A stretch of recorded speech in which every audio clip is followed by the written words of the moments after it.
Hello and welcome to today's episode. We will be talking about the year 2011 and what that brought to video games. Before we do that, though, we'll go over our roulette of gaming where we selected three games at random and we'll talk about them a bit and discuss them and give a little mini review or some information on them as much as I know. And if it's a game I haven't quite played, give my thoughts as far as like the likelihood of me playing it. Perfect. If it is a game that I've played, I'll give a little mini review on it. And then eventually I post a quick little gameplay video of them on my YouTube Shorts channel, Arcade Amigo. And then after that, we'll touch base a bit on modern gaming news. And then after that, we'll get into the main meat of the podcast, which is again for 2011 and what that brought for video games. 2011, we're starting to wind down the seventh generation a bit. But really, though, it was the PlayStation 3 that was still going strong. So I've mentioned in a few episodes before, right, that the PlayStation 3 started off a bit slow, but then really finished strong. Well, this is sort of that last stretch there, as the Wii was starting to wind down, and same with the Xbox 360. But the PlayStation 3 was pumping out with a bunch of really great exclusives, and that's ultimately what helped it get over the hump that it was in on being in last place in this generation, and eventually overtook the Xbox 360. But there were still some games though that came out on the 360 and the Wii, and there was definitely a lot of great multi-platform games, and so we'll get all that into that here in a bit. Let's go over the three games here that I've had selected already for the Relay of Gaming. And so the first one is probably a game that needs no introduction is Fortnite. So I'm going to say right now, I am not a Fortnite player. I don't know much about it. So this will be a little interesting to grab some footage for it and then also do a little bit of research as I post up a video on it. And I mean, really, the game needs no introduction, right? It's one of the biggest games of all time. It's certainly still played in huge numbers. And basically, from what I understand of it, it's a live service battle royale game, if I understand correctly. And so you're dropped in a map with a lot of different other players, and you can customize your character with a lot of different skins. And there's tons of different skins out there that you can upgrade your character from, like all kinds of areas of pop culture, everything from like Kratos to I believe even Star Wars and Marvel characters. And so you're just basically shooting it out. Only this time it's set with these sort of colorful graphics to make it stand out from like other more realistic shooters that were out there, at least when this game started becoming popular. But it's been about almost a decade now, though, I believe, that this game has been out, and it is still played in huge numbers. So definitely was, I mean, you can almost say it was sort of the trendsetter when it came to like these live service games. I mean, we had games like Overwatch that started that, for example, and I'm sure some other games.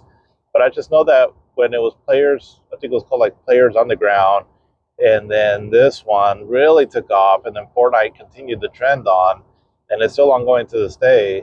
So whenever you hear about like forever games or live service games, Fortnite is wasn't the first one, but it's probably been the one that blew it up the most. I would say. I'm just going to guesstimate there. Again, I'm not part of this community with Fortnite, but yeah, I mean, it changed the industry for sure, for better or worse.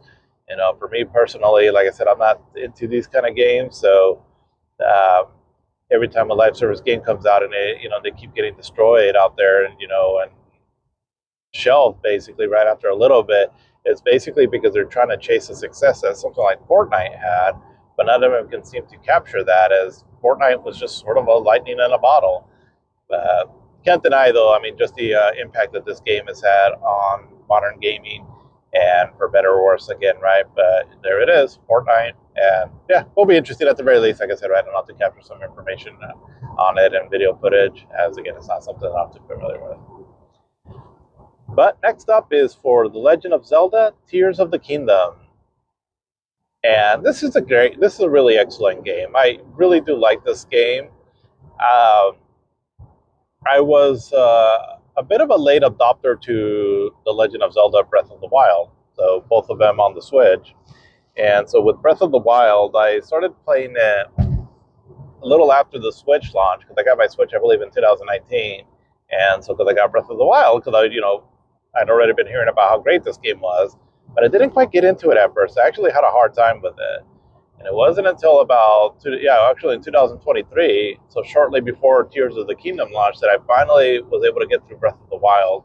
And it absolutely ended up becoming one of my favorite games of all time. I really enjoyed that game, and I spent so much time in that game just exploring, finding new shrines, and just exploring all of Hyrule, and yeah, everything that game has to offer. I was just completely lost in that world in a good way.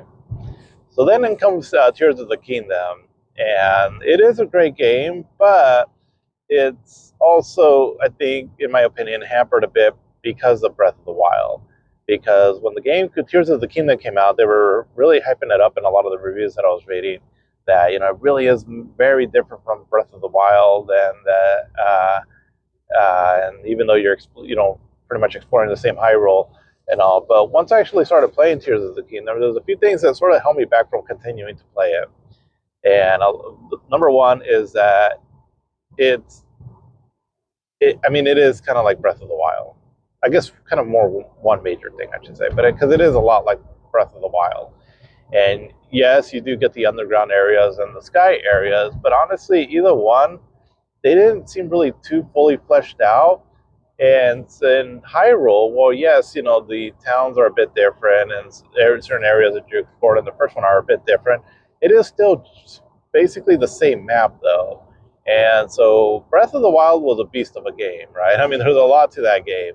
And so when I played it, I enjoyed it, I loved it, but then it's like, okay, it's like one of those games where you had your fill, and I certainly wouldn't mind going back to it at some point. But it takes a few years, right? Just because there was a lot that you spent a lot of time in the game, and so you kind of want to try out different things. And so by the time, so I played Tears of the Kingdom almost immediately after I beat Breath of the Wild, and I was like, okay, this is a lot to kind of try to go through again when it feels like I'm repeating a lot of the same things. And I mean, for me, it felt like that. And I've gotten quite a ways into Tears of the Kingdom, but after a while, I'm like, okay, I'm just kind of done for right now. And it's not, the game itself is great, and I will say that the God Hand mechanic with creating new things, out of like different items, that you find out about, it is really fun. And some of the puzzles that are in the game, or just basically how you can solve them, whether if it's in the shrine or just out in the open world, I thought was pretty cool because it definitely made you think a bit, right, and think outside of the box, which I do really love. I did really enjoy that. But because it is so similar to Breath of the Wild, that's where I held up on, going through another mammoth of a game. And so at some point, though, I definitely want to go back and beat it, though. But I think I don't know, I got to be a little bit over halfway, I think. But either way, though, I mean, it's still a great game. And now that it runs at 60 frames per second and 4K-ish on the Switch, too, definitely feels a lot smoother to play. And so, actually, just talking about it right now makes me want to go back to play the game. So, like I said, it's by no means a bad game. It's just that it definitely felt too similar to Breath of the Wild for me to jump into it right away. But, that's just me. But, yeah, definitely would recommend playing it, though, if you are a fan of Breath of the Wild. Or really just open world games in general. But next up is for Radiant Silvergun. This game was a bit of a what can I say, like a sought out game for the Sega Saturn.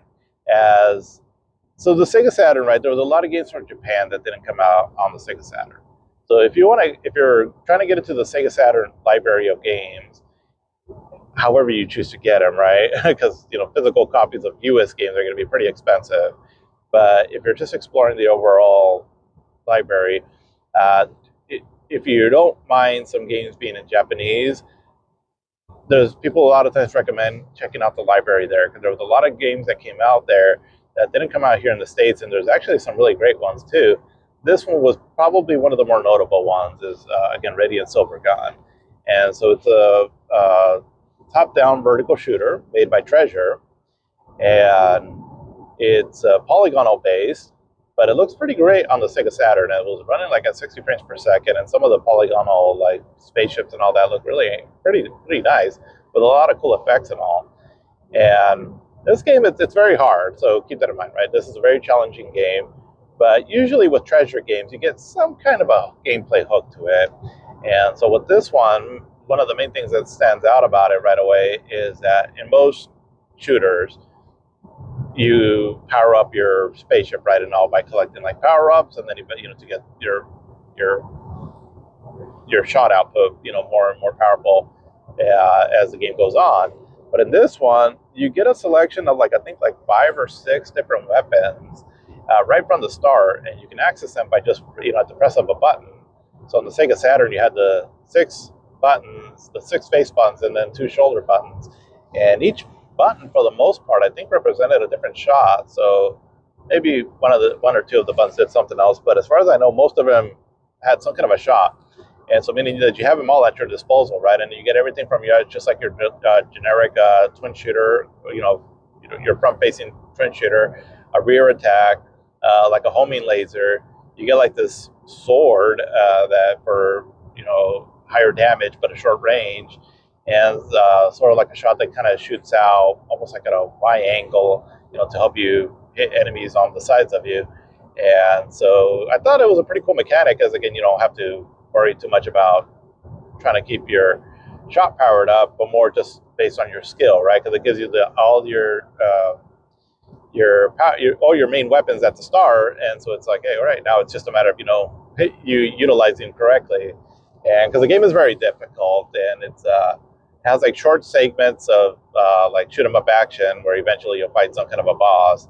But it is definitely a fun game. I mean, if you stick with it, right, and get good at it, then it's definitely doable, right? It's just that it is, there's a lot of pattern memorization, and the shots, not quite a bullet hell game, but it can be almost, and just some of the pattern and all can be a little tricky to memorize. I haven't gotten too terribly far in it. Again, it is a challenging game, but it's still pretty cool though. And the Sega Saturn one, again, you can get, because it only came out in Japan, so you would have to seek out the import version. But they did bring this game out on Xbox Live Arcade during the Xbox Live arcade era on the 360.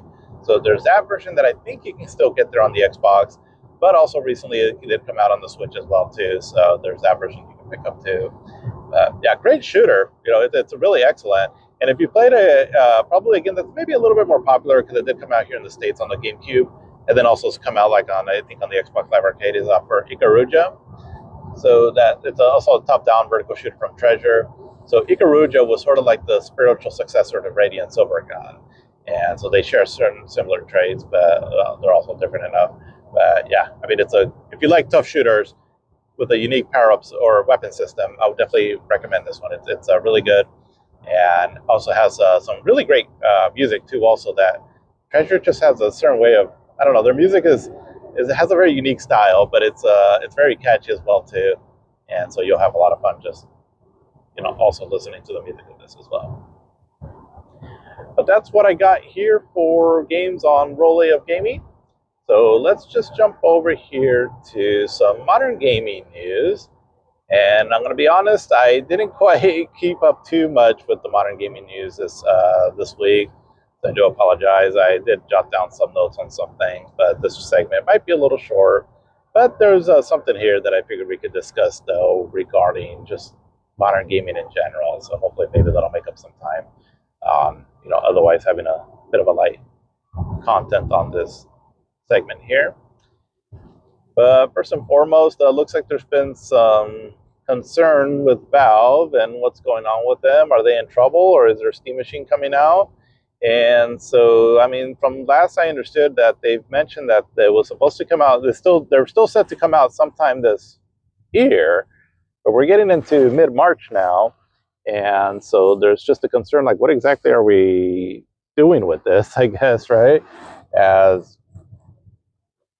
mean, everything going on right now with the RAM shortages and all, it doesn't seem to be improving. I mean, just everywhere across the board, right? I talked about it a few episodes back, I think, where, like in my area, we're getting into some kind of an AI warehouse, and so they just seem to be popping up everywhere. And regardless, I mean, AI is here to stay unless there's some radical change that's happening, but that takes a lot for something to really try to put some kind of a stop to this. And so it's just one of those things where we just have to more or less accept that AI is a thing. I mean, there's speculation that the AI bubble will burst and all, but I don't know. I mean, AI, I have a strong feeling that AI is here to stay. I mean, even in my current job, right? And all we're trying to implement some form of AI just in our, our daily workload and all. And so I don't see it really dying out too much. Where I guess the concern now is what are they going to do with as far as like you know chip and RAM shortages because so much of it is the bulk of that is going towards AI. But I mean, people still use like everyday electronics, right? Like whether it's cell phones, computers, things on your car, even, and then video game consoles. And I know that video game consoles are probably put at the at the bottom of the totem pole, but still, though, it's concerning, right? But I mean, it almost feels like at this point, Valve is just probably better just to release a thing and let it have its day. As doesn't seem like it's going to get any better, but like that's just my speculation on it. But yeah, I mean, supposedly it's on its way still, but it's still being delayed, and so there's a lot of concern that something might happen with the Steam machine. Where, I mean, I've even again, these are just all takes on it, right? So nothing that's been set in stone, just opinions. But I mean, some people are even speculating that it might not even come out. I mean, it just seems like it's unfortunate that the timing of it is just kind of was set to be released at the wrong time with all this stuff going on. But hopefully they'll get it sorted out. As I feel like that would be a nice little competitor, right, to come into the industry. But we'll see what ends up happening with that there. But on a game release, though, so the Marvel Maximum Collection got a release date, and that's coming out very soon, actually, on the 27th of March. So pretty excited about that. I'd be definitely interested in checking out these games here.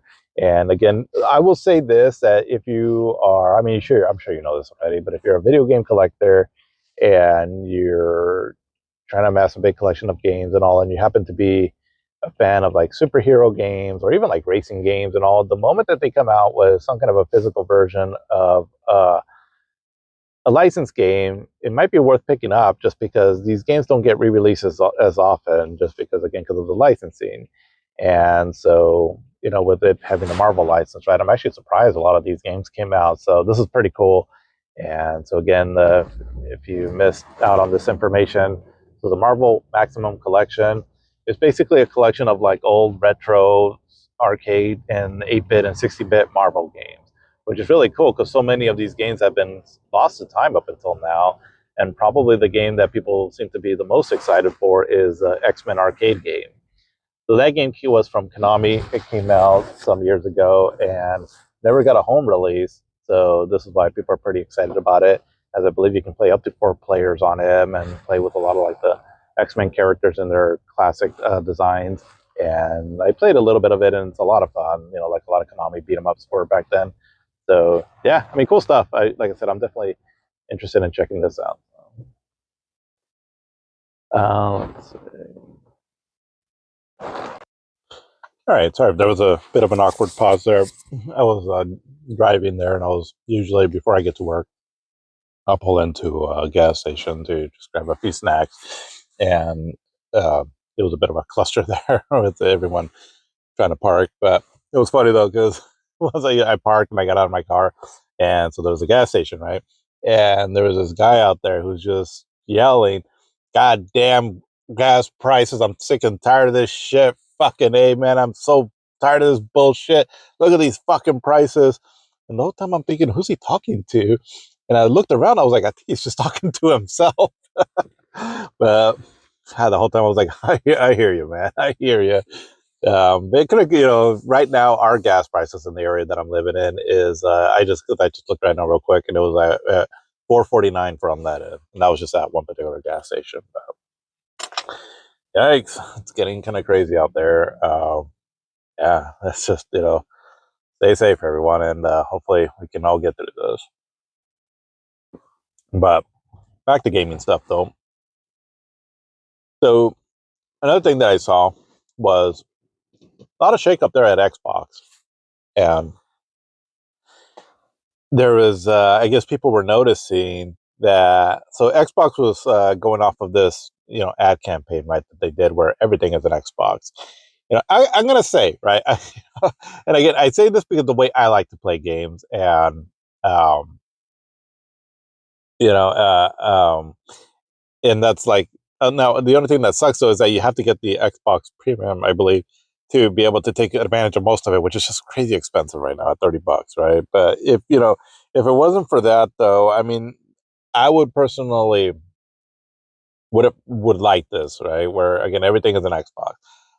Well, to an extent, right? Because I kind of go back and forth on this because I do like if it was up to me, I would go back to the old school ways, right? Where each console has their exclusives. You go out and get which ones you want, and all. And I thought that was great, right? Because I just feel like that made for more competition, just in my opinion. But I can't deny though that I do also like the idea of like where you can play your games pretty much anywhere, right? So for example, like for me, you know, not having all the time to play in the world, in front of like sit down and play my on my TV and all. Um, is I do like the idea, like, okay, well, if I can't play on the TV because, my wife or my girls want to watch something, then, and if I'm just, playing games or like, during midday or so, it's like, I don't like to do that, right? I don't like to be that dad where I'm just playing games and ignoring my family. So, but I do like the concept of being able to play wherever, right? So let's say if we are just watching a movie and just hanging out. Well, yeah, I mean, I wouldn't mind like being able to play my game like like in a hybrid form factor of some sort, right, where I can just play it on some kind of a portable device. Now, obviously, the Switch too comes in clutch for that, right? But also like the Xbox, for example, because this whole I think it's a bit underrated. Where Xbox has quite a bit of games that are part of their Play Anywhere lineup, where you can, as long as you own the game, you can pretty much play it anywhere, like as far as on streaming. But I believe you have to have the full Xbox Ultimate plan because when I had that, that's what I was using it for, where I can access a lot of my games anywhere. So, and there's a decent selection of games on there now. And so, for example, like let's say Cyberpunk, and now Cyberpunk also benefited a bit because that also had crossplay with the Switch too. So that was great because like if I wanted to play it on the TV, well, I can either do it on the Switch too or on the Xbox. As long as I'm saving my on the cloud, right, back and forth, right, which sometimes I would forget. But anyways, uh, but let's say if I wanted to play it portably, well, I can play it on my Switch too, also portably. But I can also play it on their Play Anywhere because that's one of the games on there. And so again, as long as I had the subscription, then and as long as I had Wi-Fi, then I can stream the game, and it worked pretty great. So, but let's say also like Final Fantasy VII integrate on the Xbox. You can play it on your Xbox, but then also you can play it on the Play Anywhere, like streaming. But then also you can download it, like if you have, like for example, the ROG Ally X on there, and play it that way too.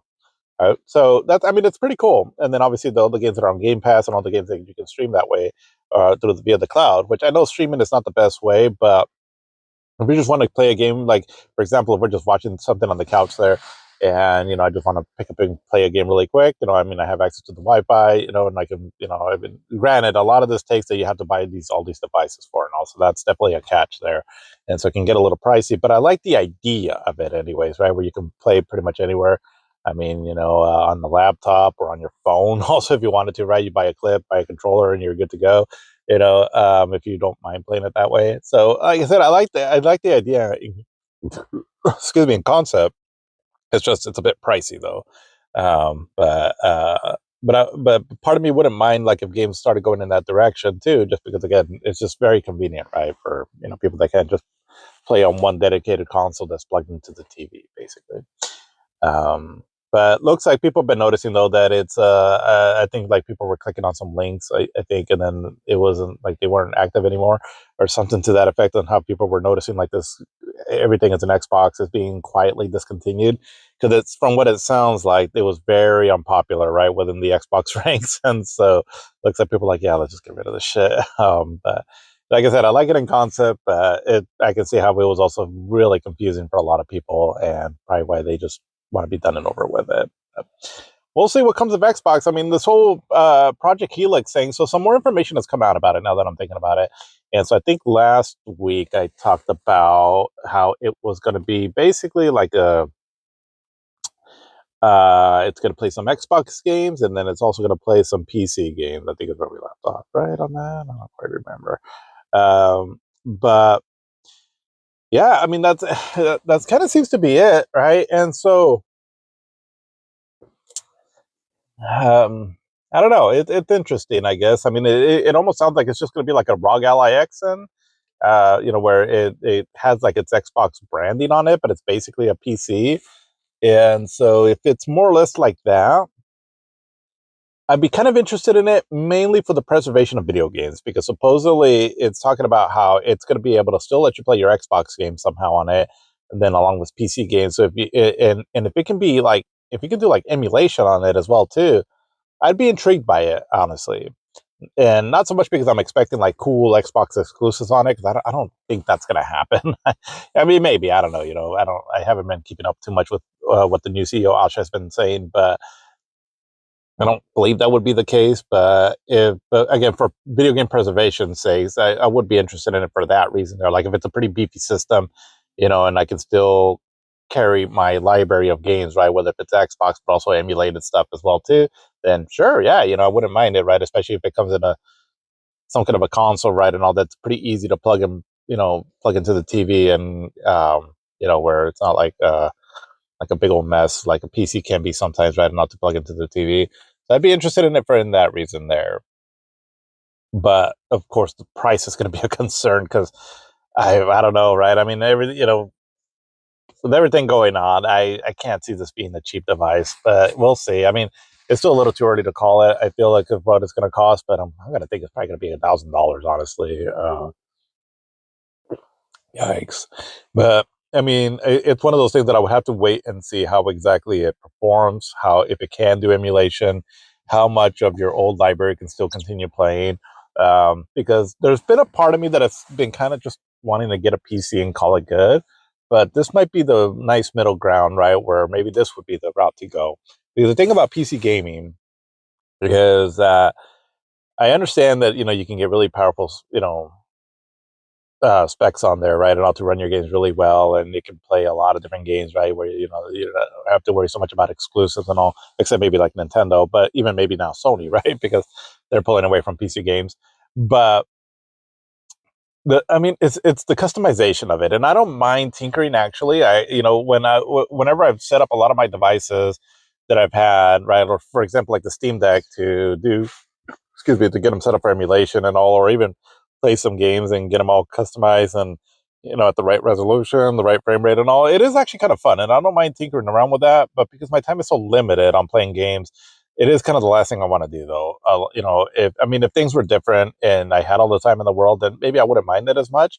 But now, like for example, the other day, actually, it was a little while ago. On my YouTube shorts, I was recording some video for Deus Ex Invisible War. And so I have a copy of that on my Steam Deck. And so usually what I'll do is I'll try to record the videos a little bit ahead of time once I know what games I'm going to select on there. And usually I'll want to plug it into the TV somehow so it's just easier for me to record that way. So I was trying to do that. I was like, okay, well, I'll play it on the Steam Deck and I'll just plug it into my TV. And usually the Steam Deck, I can get it to work pretty well on my TV, but there is sometimes some customization that I need to do. And so on this one here, I was able to get the video okay. That wasn't much of an issue, but it was the controller. And so I was trying to get the controller because I have an 8-bit Duke controller or even an Xbox controller. And I was messing around with both of them just so that I can just play the game just to capture like a few minutes of footage, right, that I can use to edit my little short video. But I couldn't get the dang controller to work correctly because all the different configurations that were on there weren't quite mapping well to the controller where I could play it well enough, right? And so I was there messing around with it, and then after a few minutes, I was like, screw it. So then I just played it on the Steam Deck portably, right, and then just captured my footage as best as I could, right, that way. So if you look at that video that I had, I don't know, it's a few weeks ago. It's it's one of my better videos. And so again, right now, let's just say like if it was a game that I was really interested in playing, and then I'm struggling there trying to figure out the controllers, and I just killed 15-20 minutes. Well, those 15-20 minutes can mean a lot, right? Again, my time is a bit limited on what I can play. If you, for example, like if I just finished Metal Gear Solid last night, and I've been playing through that game because I've been kind of going through the Metal Gear Solid. Then I'm also experimenting with putting up like Let's Plays on my channel. And I mean, that game took me, it's not that long of a game. I mean, I think I beat it like, I collected, I was kind of doing a little bit of a slow playthrough because my Let's Play, it's just more of a casual story playthrough, right? Instead of like a speed run or anything like that. And so I think I beat it like in just under 8 hours. But it took me like a little over a week, right, to beat that because I was playing it an hour here, an hour there. And so again, time is precious nowadays, right? When it comes to video game playing, and that's sort of the last thing I want to do is just tinker around with a bunch of stuff, and then before I know, it's like, oh, great, I can't play now. Um, but anyways, right? So that's why I haven't made the jump over to PC because mainly because of that reason right there. And so I'm hoping that maybe this might be a bit of a middle ground. If it is something like that, then I would consider getting it for that purpose there. But I really need to see more on it because it's kind of the same reason why I was thinking of considering like the Steam machine. But I don't know, man. These prices are going to get insane. And then at that point, it's like, do I really need it? And probably not. I mean, right now I'm set with everything that I have, honestly. It's just that eventually the PS5 is going to die out. The Xbox Series X is going to die out, right? My devices will eventually die out. So I do plan to kind of keep moving my library of games forward as much as possible. But that's going to depend a lot on like what kind of backwards compatibility a lot of these newer systems might have, right? So we'll see how that all plays out. But yeah, but anyways, I just thought I'd get into that there a bit since they were talking about they're discontinuing the Xbox. Everything is an Xbox ad, and then a bit more information has come out on this Project Helix. So I'm intrigued. I'm cautiously optimistic about it. Is, I guess what I'll say. But another thing too, and this is a bit of a, I guess like a, I don't know, a PSA, public service announcement to an extent. So I talked briefly about starting with Final Fantasy VII, the original version, right, and then like how I've enjoyed playing mods on it and all. So there's been a lot of great mods on how you can really make that game your own remaster, right, and you can even customize it to an extent, like what kind of textures you want on it and things like that. And then also include some voice acting on it, which is not half bad on it. And so for me, the way I have it modded out, it's really incredible, and it's my preferred way of playing Final Fantasy VII, right? With like the graphics that kind of make it look like Tetsuya Nomura's art style come to life in a polygonal form, and then 60 frames per second, and then also with its voice work over it. So I mean, not all the voices really professional sounding, but it's not bad though for sure. And I mean, it's on par with like what you might expect from like what acting might have been back then. Had well, Final Fantasy VII originally had voice acting back then, right? So, and I'm kind of a sucker for that kind of acting, I guess. And no shame towards the actors, no, especially in this case, because I know that a lot of them probably work for free, and also I'm glad that they did what they did, and I really do appreciate this Echo 7 Final Fantasy VII thing that they did, right? Uh, so not all the mods, but a lot of the great mods that were done on that game, along with like the voice acting on it, was from this. It's called like Echo 7, and then there's like this dude or a group called Sunamods that were responsible for that. Again, I highly recommend it, right? If you want to play Final Fantasy VII that way, you do have to get a PC, and then also because the old one, and then I've talked already before, right, and about like the new Final Fantasy VII version that came out, and I don't know how compatible that is with the mods nowadays and all. But if you happen to have the old Final Fantasy VII on the PC, right, before they upgraded to the new one, and if you haven't messed around with it, check out Seventh Heaven mods, and then specifically like Echo 7 and Suna mods. So Suna, it's TSUNAMODS. Suna mods. Well, anyways, so they've been working on Final Fantasy VIII and Final Fantasy IX now, and I think even a handful of other games to kind of do the same thing as far as like at least voice acting and all.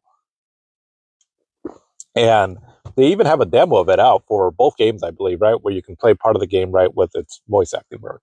And Final Fantasy IX actually sounds really good. Like it seemed like, at least from what I've heard of the actors on there on some of the roles, like Vivi, Zidane, uh, Garnett, and Steiner, and all, it sounds great. And so I've been holding off on playing Final Fantasy IX because I want to play with these mods, right? And I mean, God, I think it was like maybe 2 to 3 years ago now that it was announced, right, that they were working on this.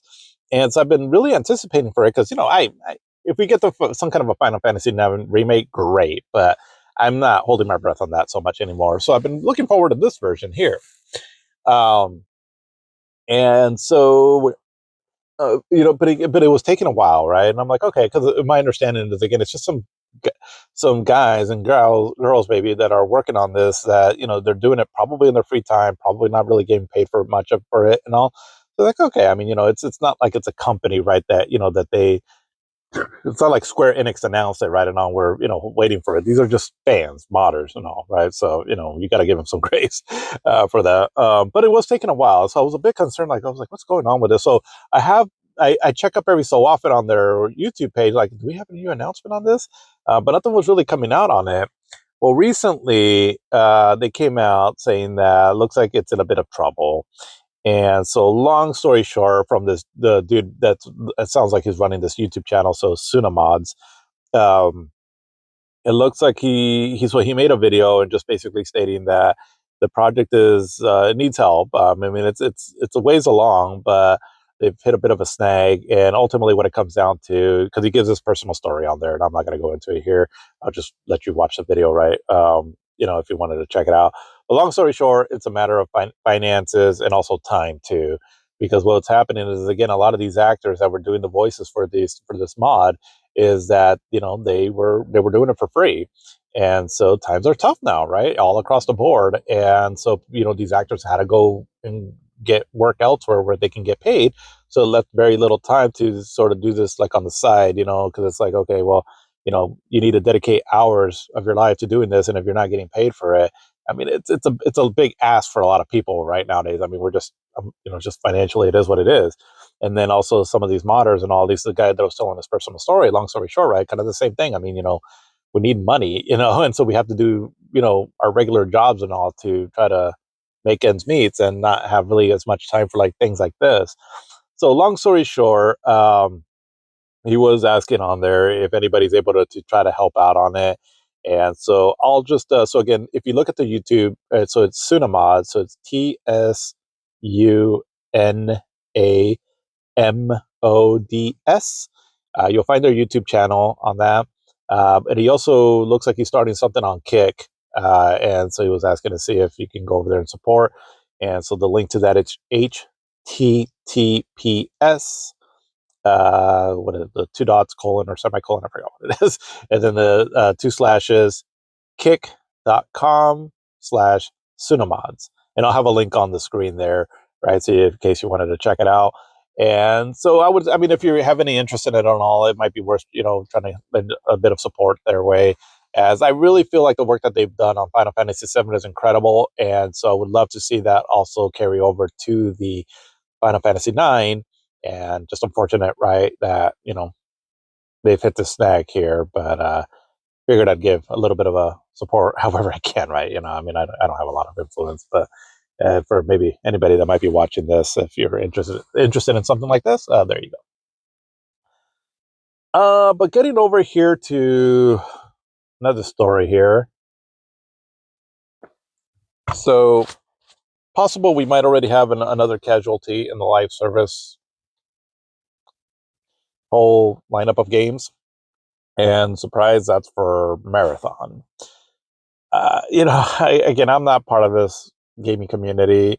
So, but just at the, outside looking in, it just seemed like it was going to be another flop, right? Kind of like High Guard, kind of like Concord, and, a bunch of other ones.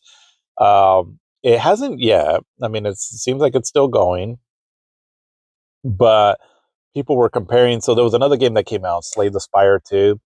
I don't know much about the first Slay the Spire. I just know it's some kind of like a roguelike card game, which is not generally something that I would play. Although I've heard a lot of people really talk about it, so maybe one of these days I'll give it a shot. But anyways, the sequel came out, Slay the Spire 2. And so that game got incredible numbers on Steam, right? I mean, uh,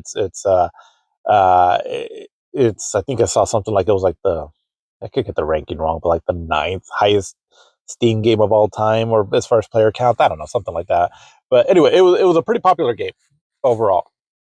And I don't recall the numbers. I didn't write them down. But long story short, it's dominating Marathon. All right, so Marathon is like a game that Sony put a lot of money behind. There's some marketing to it and all, and so it's a big, kind of like a big budget game, so to speak.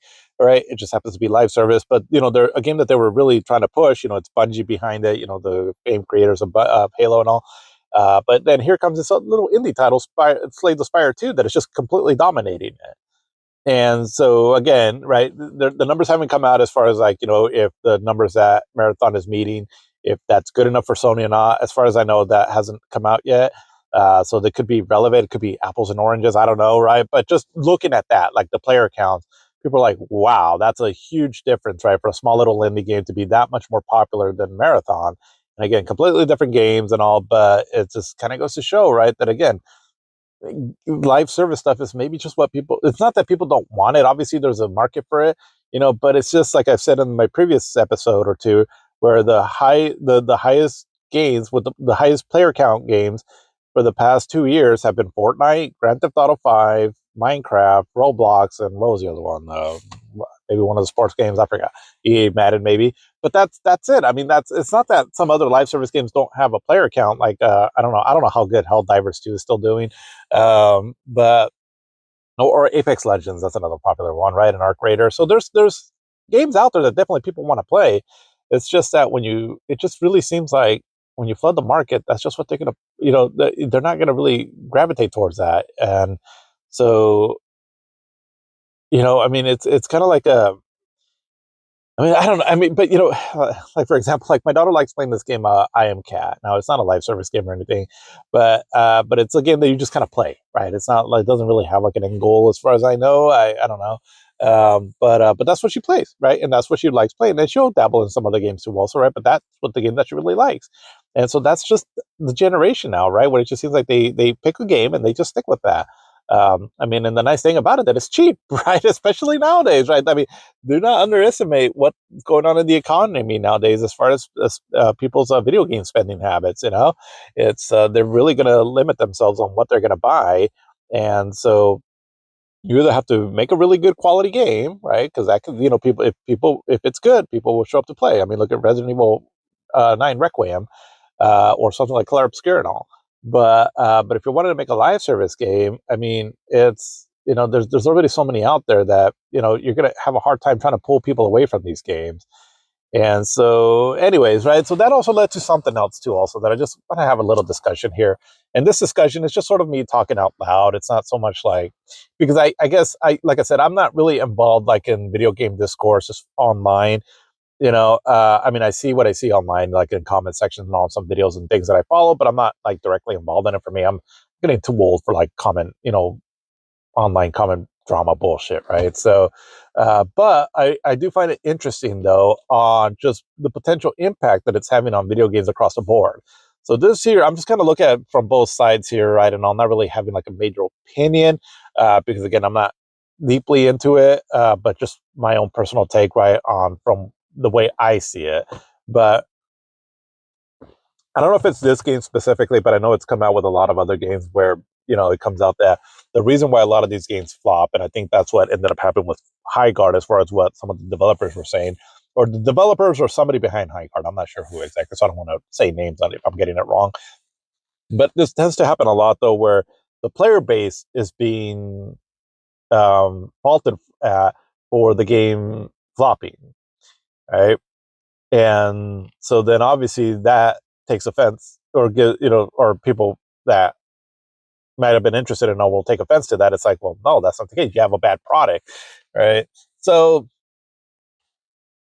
I don't know, right? Like for me, on the just at a quick thought, right, of just that statement right there, I feel that if you make a bad product, that's on you, right? As a company or developer, I mean, you win some, you lose some, right? I mean, if you make a bad product, that's on you. That's always the way it was before. I mean, if for the people that made Journey into Darkness, Strider Returns, a horrible game. That game flopped. The company flopped, and so it was a bad game, and that was just sort of understood, right? I mean, if you make a good game, then you will probably find some success. But nowadays, the players are being blamed for it. So that sounds like wrong. I mean, that to blame your potential fan base, right? I mean, and so it's like, why would it be their fault? On the other end, though, because again, a lot of the things that is being said is that there's a lot of the reason why a lot of these games fail is because of all the toxicity and gaming and all. What I don't know, also, right? Again, if I'm looking at the other side, is I mean, just looking at comment sections of anything that you go on, right? It's just it's very just my God. I mean, it's like everyone's trying to be rude or edgy or find something that, and I'm all for criticism, right? I mean, if something deserves to be criticized, that is important, right? Because I don't believe like in toxic positivity. I mean, that's dumb. But there is criticism that like if your product is not good, it's like, okay, look, this is not a good product. It doesn't play well, or it doesn't meet these standards, or this or this or this, or this is not what the fan base is looking for, right? That's one thing. But on the other end, though, too, right, there is a lot of negativity out there, right? That a lot of times it is uncalled for, and I mean, it's like just it's almost like suffocating, right? And again, why I just don't even get involved in like trying to get into any kind of like Reddit or Discord or anything like that, just because it is always so toxic. It is always again, everyone is just trying to be mean, rude, call each other out for really nothing, and to me, I find it like funny in a way that this is how petty we become. Um, but if I'm looking at, like, say, like if you're a developer and you're just trying to make a game, and okay, maybe your game isn't that great, but if you're getting like called. And again, I don't know if this is what they were specifically being called, right? So again, I'm just saying from other things that I've seen and other examples. But let's just say you're a developer, you called, you guys are pieces of shit. You all deserve to die. And all, I mean, that's horrifying too and horrific, and could probably be a big downer on someone that's just trying to make a game, right? Again, there's one thing that is constructive criticism, but there's another thing too, also, that it's just highly toxic environments, and when you're getting a lot of things said at you and spewed at you, well, that's gonna be very demoralizing. Also, again, I don't know to what extent things might have been said to this company and all, but I also wouldn't doubt it, right? That there was a lot of negativity thrown their way too, because I remember, like, if we're going back when this game was being developed, I remember seeing a lot of talks about like how the game looked a bit generic, and it was starting to look bad. It was going to be Concord 2.0, or I guess 3.0 now. But and so but yeah, I can imagine that there was probably a lot of like hateful things said towards this company, and so that's going to have some kind of an effect as well too. All right. So I guess I say this all to say is that, unfortunately, I really do feel that social media, and it's one of those things that it's inevitable, right? Because social media is also here. It's here to stay. It's something that is ingrained in everyone's life and all. And so, because of that, the way people communicate nowadays, behind the screen and all, is just giving people a big voice where they can be highly vocal on pretty much anything. And unfortunately, a lot of people like to be vocal on just very negative stuff, right? And so, because of that, a lot of the conversations and everything about video games is just very negative. And that's going to spill out, I believe, into just the way the people creating games also feel about their audience. Now, again, if they're just attacking their fan base just because, that's wrong also. But I gotta think though too that there's probably been a lot of shit going their way too that's gonna make them retaliate to some extent, and so that just causes a big old friction between the developers and the fan base, which is crazy, right? I mean, it's and I feel like that's the thing, that because we can now communicate with whoever and whenever, it just breeds a whole lot of like this negative energy, because we can say whatever we want to say to anybody with no real repercussion, and that's become a bad recipe for disaster, in my opinion. And I'm not just talking about video games in general. I'm talking about just anything, really. And again, old man at the clouds over here, right? I'm getting a bit older on my age, right? But I truly feel like it's social media and all has just really wrecked a lot of communication, a lot of communities, a lot of like ways of expressing ourselves, that it just causes a lot of like negative energy all across the board. I mean, you go on anything, right? Sports forums, video game forums, movie forums, anything, or just even like within like Facebook, for example, right? I mean, if you Jesus Christ, you go on a comment section on anything, and it's just everywhere, or even within your own family and friends, right? I mean, how many of you have not had just like shit thrown your way, right? That caught you off guard, from someone that maybe you wouldn't have expected that from, that they wouldn't have probably said that to you in real life. But all of a sudden on social media, now they're just, feel like this freedom to just tell you whatever the hell they want in very aggressive, rude ways sometimes. And it's disgusting, right? And again, I'm getting a bit older in my age, and so it's just one of those things where I grew up without the internet, without social media, but I was also fairly young enough and all when all of that started coming into play, so that I can kind of see both sides on it. And for me, I do strongly feel that social media just really there's a lot of benefit to it and all. I mean, originally when social media was coming out, it was kind of cool that you can connect with your family and friends from pretty much anywhere, right? I mean, that was cool in concept. Unfortunately, though, as a human society, we've just kind of like ruined it and wrecked that and all, and have gotten a little bit perhaps too ballsy on some of the things that we choose to express ourselves on there. It's like Mike Tyson used to say, it's like everybody's got a plan until you get hit on the face, or everyone feels comfortable saying something, behind the keyboard where you can't get punched in the face.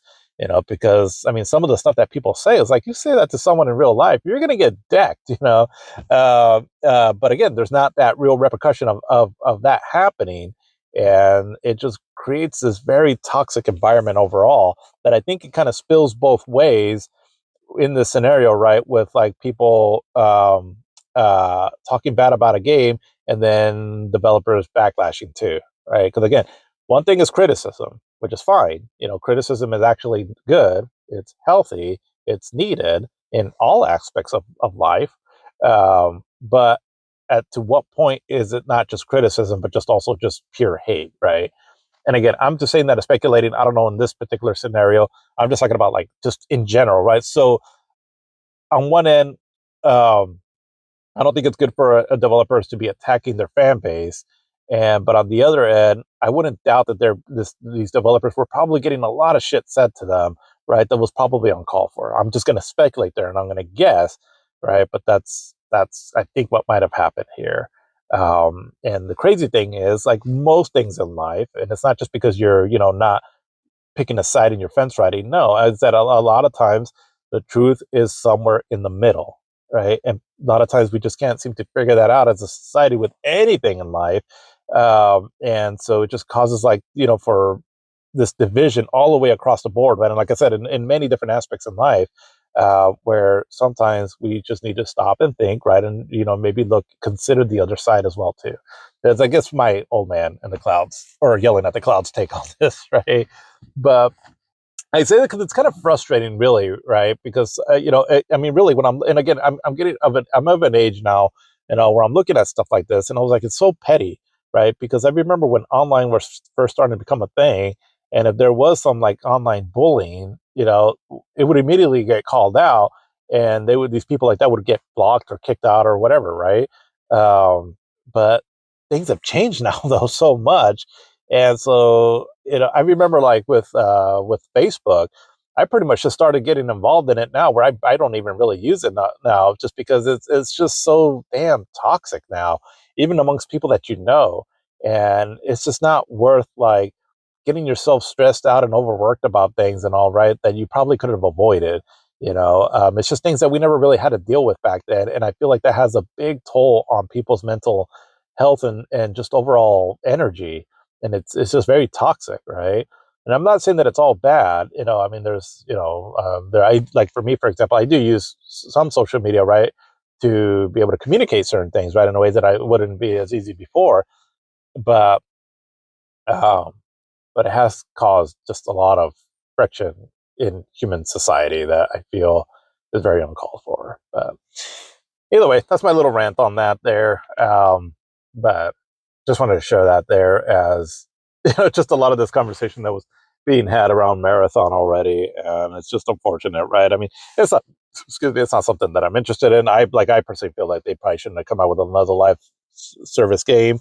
I mean, if it's someone like Bungie, I mean, like I'm not into Destiny too, but it kind of seemed that they should have maybe just done another Destiny. I mean, I don't know, right? But anyways, that's just my thought on it, and at the very least, hopefully the game sees some success, I guess, and all if it's a decent. Because from what I've heard, it's actually a decent product for what it is.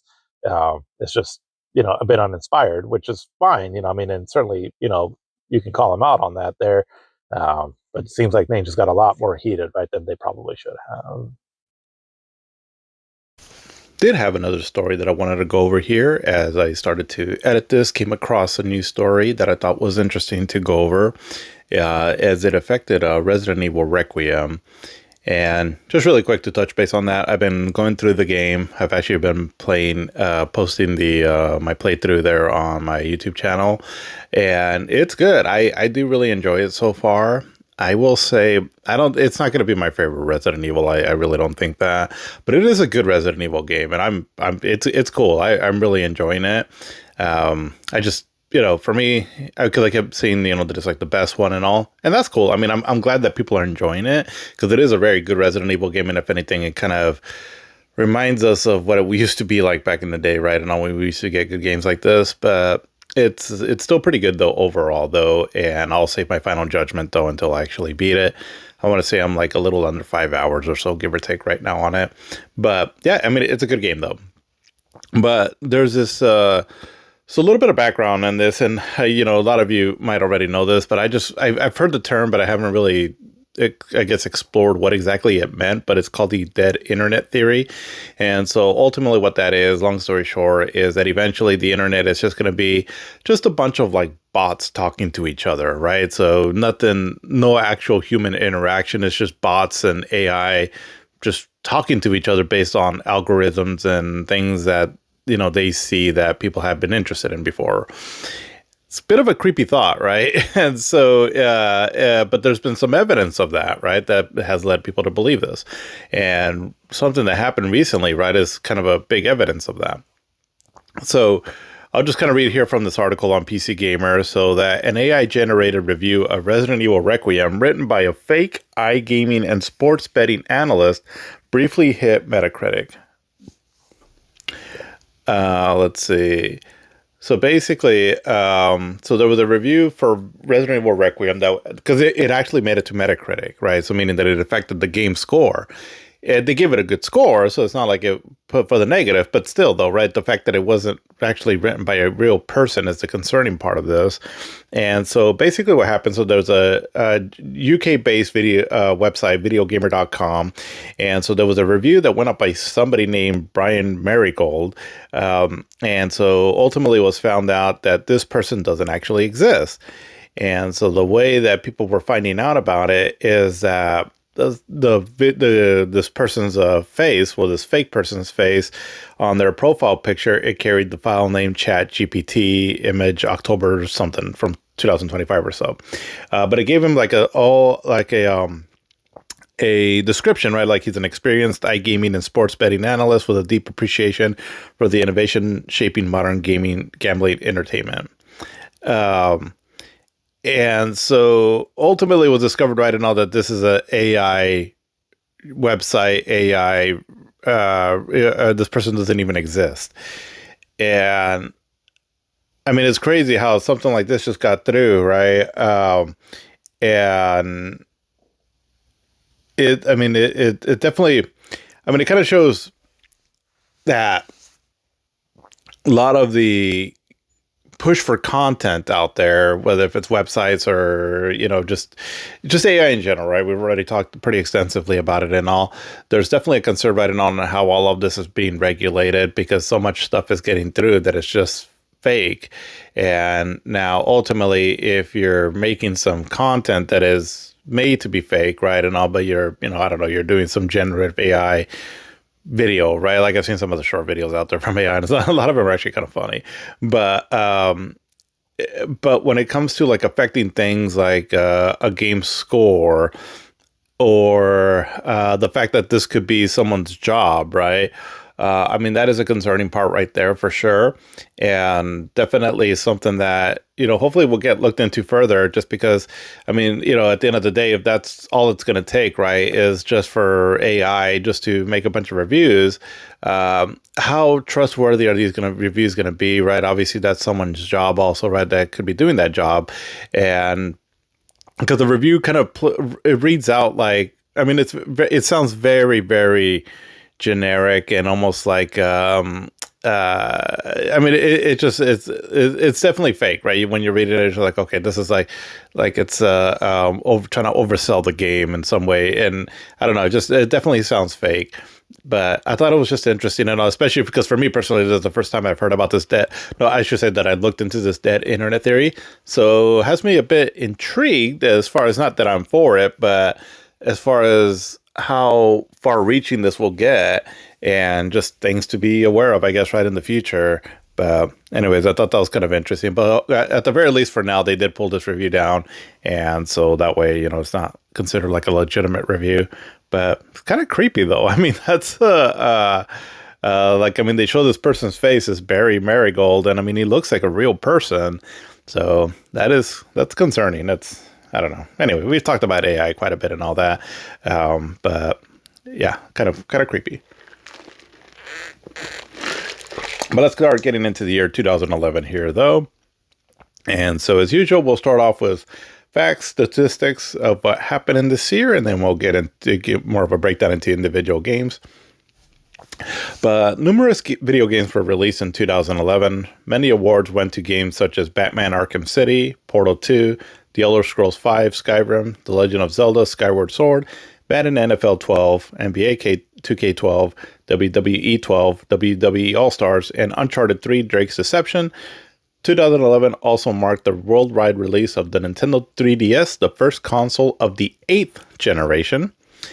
Series with new installments in 2011 include Ace Combat, Alice Madness Returns, Assassin's Creed, Batman Arkham, Battlefield, Call of Duty, Call of Juarez, Cities XL, Crysis, Dead Space, Deus Ex, Dragon Age, Driver, Duke Nukem, Dynasty Warriors, The Elder Scrolls, Fear, Forza Motorsport, Gears of War, Infamous, Killzone, The Legend of Zelda, Little Big Planet, Mario Kart, Mortal Kombat, MX vs. ATV, Need for Speed, Operation Flashpoint, Pokemon, Portal, Rayman, Red Faction, Red Orchestra, Resistance, Saints Row, Star Wars Knights of the Old Republic, Super Mario, Total War, Tropico, Uncharted, Sonic the Hedgehog, and The Witcher. 2011 also saw the introduction of several new properties, including Bastion, Dark Souls, Dead Island, Homefront, LA Noire, Minecraft. Well, we've already kind of talked about Minecraft, right? But this is when it got its actual major release. Rage and Skylanders. For hardware releases here, so we had actually quite a few things here that came out. So on February 28th in Japan, so we had the Nintendo 3DS. On March 25th, it came out in Europe. And then on March 27th, it came out here in the United States. And then on March 31st in Australia. So as you can see here, the system releases were coming out much closer to each other right across the world right than before. The Xperia Play came out on April 1st. And what is that? I remember hearing about it. Okay, yeah. So this is it's basically like a phone and a PSP. Okay, I remember this. Yeah. I'll just read a little bit about it here. So the Xperia Play is a slider-style smartphone with elements of a handheld game console produced by Sony Ericsson. With the market share for dedicated handheld game consoles diminishing into the 2010s due to rapid expansion of smartphones with cheap downloadable games, Sony attempted to tackle the issue with two separate devices, a dedicated video game console with elements of a smartphone called the PlayStation Vita, and a smartphone with elements of a handheld console, the Xperia Play. Originally rumored to be a PlayStation phone, the device shed the PlayStation branding in favor of the Xperia brand running on an Android operating system. Yeah, okay, I remember this. It didn't really take off from what I recall. Let's see. But yeah, I remember that was a thing. So, because, yeah, I mean, we're entering into the realm now where smartphones were starting to get out there, right? And so they were starting to have these downloadable games. I remember at the time, let's see, so 2011. Would have been around this time or 2012 or so where I remember I got my first smartphone. It was a HTC phone. I don't know if anybody remembers that company, HTC. And actually, now that I'm thinking about it, what happened to them? But Because they used to have quite a bit of smartphones, and but I remember when I got my first one, I thought it was like the coolest shit ever. And where you can just have like the internet basically on the palm of your hands, and the internet at the time, and just the operating system and all was really sluggish and laggy, but it was pretty cool though. And obviously, they just only got better and better. Like if I were to compare. So like I have the and I haven't upgraded for a few years because I'm fine with my phone that I have now. But I have the Galaxy S23 Ultra. But if I compare like that one to what I had back in the HTC, I mean that HTC was just very slow in comparison. So there's been a lot of improvements that have been made from now till then, or I'm sorry, yeah, then till now. But yeah, I mean, they were starting to become a thing, right? And so I'm sure that a lot of the major gaming companies started seeing that as a threat to just portable gaming as we knew it, right? With like your Game Boys and even the PSP and all, things were changing. And so that definitely affected things going forward, obviously, as we'll, see in the years to come as far as like what happened to portable gaming. But that was sort of their attempt to, I guess, combat that. So that's interesting. I had completely forgot about that until right now reading those. But let's see, on October 23rd, so we did see, I should say the Xperia Play came out in Europe on April 1st, and then in May 26th, it came out here in North America. And then on October 26th in Japan. But the Wii Family Edition, so this is like a revision of the Wii model, looks like. So this came out, let's see, so it looks like on October 23rd in North America, November 4th in Europe, and November 11th in Australia. And then right towards the very end of the year, the PlayStation Vita came out in Japan. And so the PlayStation Vita, I think we'll probably hold off on that for next year, as it came out really late this year. And then, again, North America is just what I'm going to be more used to. So we will discuss that in next year's episode. But some of the more critically acclaimed titles of this year was at the very top, it was Batman Arkham City, which came in at a 96 on Metacritic and 95.94 on Game Rankings.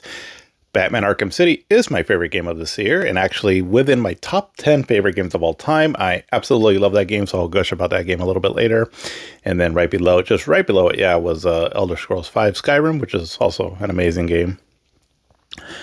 Let's see, major awards. So for Game of the Year, kind of for the most part seemed to be this, at least what they're showing here and what I recall, the Elder Scrolls V Skyrim. I mean, for sure, that game was highly revolutionary, and, even to this day, it's still getting re-released, right?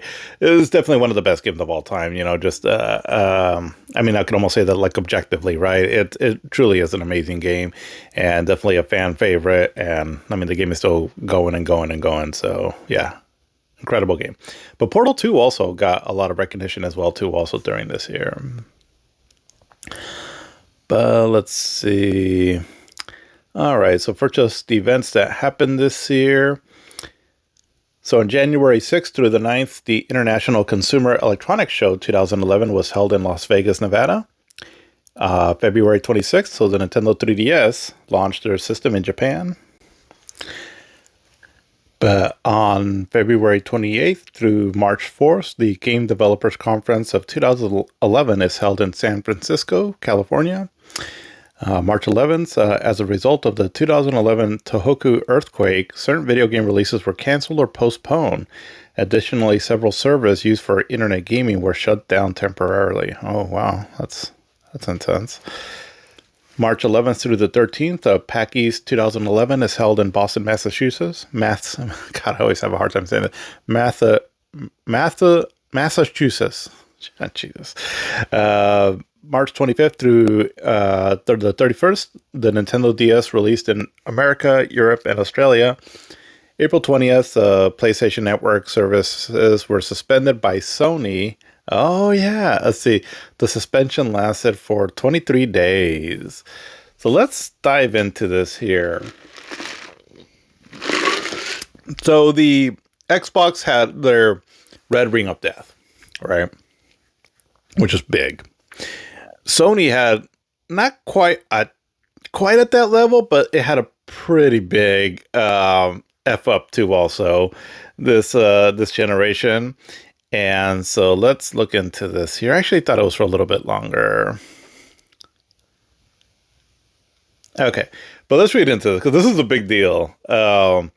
So the 2011 PlayStation Network outage, sometimes referred to as a 2011 PSN hack, was a result of an external intrusion on Sony's PlayStation Network and Curiosity services, in which personal details from approximately 77 million accounts were compromised and prevented users of PlayStation 3 and PlayStation Portable consoles from accessing the service. The attack occurred between April 17th and April 19th of 2011. Forcing Sony to deactivate the PlayStation Network servers on April 20th. The outage lasted 24 days. Government officials in various counties or countries voiced concern over the theft and Sony's 1-week delay before warning its users.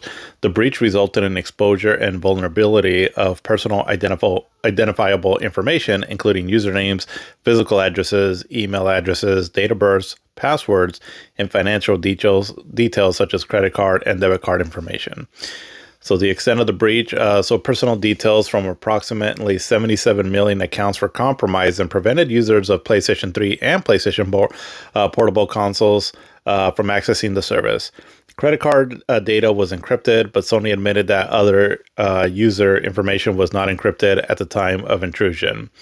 The Daily Telegraph reported that if the provider stores passwords unencrypted, then it's easy for someone else, not just an external hacker, but staff members or contractors working on Sony's site, to get access and discover those passwords, potentially using them for nefarious means. On May 2nd, Sony clarified the unencrypted status of users' passwords, stating that while the passwords that were stored were not encrypted, they were transformed using a cryptographic hash function. There's a difference between these two types of security measures, which is why we said that the passwords had not been encrypted. But I want to be clear that the passwords were not stored in our database in clear text form. Nearly a week after the outage, Sony confirmed that it cannot rule out the possibility that personally identifiable information, such as PlayStation Network account usernames, passwords, home addresses, and email addresses, had been compromised. Sony also mentioned the possibility that credit card data was taken after claiming that encryption had been placed on databases which would partially satisfy PCI compliance for storing credit card information on a server. Subsequent to the announcement on both the official blog and by email, users were asked to safeguard credit card transactions by checking bank statements. The warning came nearly a week after the initial external intrusion, and while the network was turned off. At the time of the outage, with a count of 77 million registered PlayStation Network accounts, it was not only one of the largest data security breaches, but also the longest PS network outage in history. It surpassed the 2007 TJX hack, which affected 45 million customers. In 2012, The Guardian wrote, "The attack, which may have leaked credit card details for millions of users, has never been traced to any group, although Sony suggested not long afterwards that Anonymous might have been involved. But since then, it has given no further details about who it suspects of carrying out the attack, and no data from the attack has ever been posted publicly." Okay, because I was wondering, I was like, I forgot about that. I was like, did they ever find out who it was? But apparently, well, not as of the time of that writing anyways, in 2012, but let's see. So kind of the timeline of the outage. So on April 20th, 2011, Sony acknowledged on the official PlayStation blog that it was aware of certain functions of the PlayStation Network were down. Upon attempting to sign in via the PlayStation 3, users received a message indicating that the network was undergoing maintenance. The following day, Sony asked its customers for patience while the cause of the outage was investigated and stated that it may take a full day or two to get the service fully functional again. Sony suspended all PlayStation Network and Curiosity services worldwide. While most games remained playable in their offline modes, the PlayStation 3 was unable to play certain Capcom titles in any form. Streaming video providers throughout different regions, such as Hulu, Vudu, Netflix, and LoveFilm, displayed the same message, a maintenance message. Some users claimed to be able to use Netflix streaming service, but others were unable. So on April 22nd of 2011, Sony announced an external intrusion had affected the PlayStation Network and Curiosity services. Sony expressed a regret for the downtime and called the task of repairing the system time-consuming, but would lead to a stronger network infrastructure and additional security. On April 25th, yeah, because I remember this. It was like they were coming out one story one day, then another story the next, and everyone was like, "What the fuck is going on?" And it didn't affect me too much, just because I wasn't, I'm not much of an online gamer. But still, though, the concern became, I was like, "Yeah, but what about my, credit card data and all that?" But on, let's see. April 25th, 2011, Sony spokesman Patrick Sable reiterated on the PlayStation blog that fixing and enhancing the network was a time-intensive process with no estimated time of completion. However, the next day, Sony stated that there was a clear path to having PlayStation Network and Curiosity systems back online, with some services expected to be restored within a week. Furthermore, Sony acknowledged the compromise of personal information as a result of an illegal intrusion on our systems.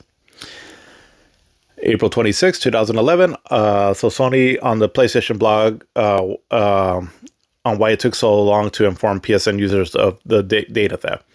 So what they said was there's a difference in timing between when we identified there was an intrusion and when we learned of consumers' data being compromised. We learned there was an intrusion on April 19th and subsequently shut the services down.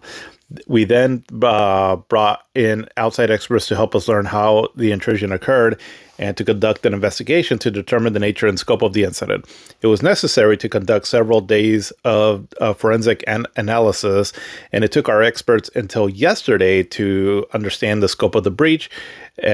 We then shared that information with our consumers and announced it publicly this afternoon. So on April 27th, 2011, Sony, to provide an update in regards to a criminal investigation in a blog posted on April 27th, we are currently working with law enforcement on this matter, as well as a recognized technology security firm to conduct a complete investigation. This malicious attack against our system and against our customers is a criminal act, and we are proceeding aggressively to find those responsible. Hey, yeah, because it was like almost every day something was coming out.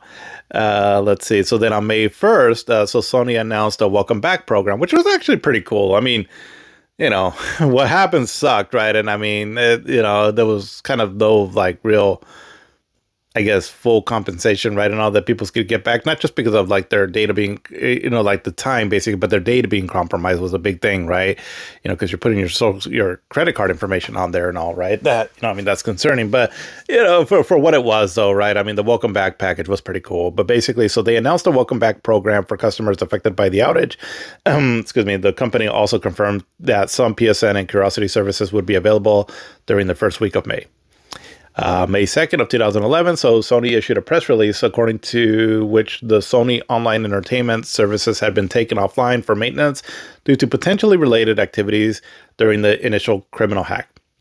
Over 12,000 credit card numbers, albeit in encrypted form, from non-U.S. cardholders and additional information from 24.7 million Sony online entertainment accounts had been accessed. During the week, Sony sent a letter to the U.S. House of Representatives answering questions and concerns about the event. In the letter, Sony announced that they would be providing identity theft insurance policies in the amount of US $1 million per user of the PlayStation Network and Curiosity services, despite no report of credit card fraud being indicated. This was later confirmed on the PlayStation blog, where it was announced that the service, All Clear ID Plus, powered by the Bix, would be available to users in the United States free for 12 months and would include internet surveillance, complete identity repair in the event of theft, and a $1 million identity theft insurance policy for each user. May 3rd, 2011, Sony Computer Entertainment CEO Kazuo Hirai said that external intrusion had caused them to shut down the PlayStation Network, constituted a criminal cyber attack. Hirai expanded further, claiming that Sony's systems had been under attack prior to the outage for the past month and a half, suggesting a concerted attempt to target Sony. On May 3rd, Sony stated in a press release that there may have been a correlation between the attack that had occurred on April 16th towards the PlayStation Network and one that compromised Sony Online Entertainment on May 2nd. This portion of the attack resulted in the theft of information on 24.6 million Sony Online Entertainment account users or holders. The database contained, 12,700 credit card numbers, particularly those of non-U.S. residents, and had not been used since 2007, as much of the data applied, to expired cards and deleted accounts.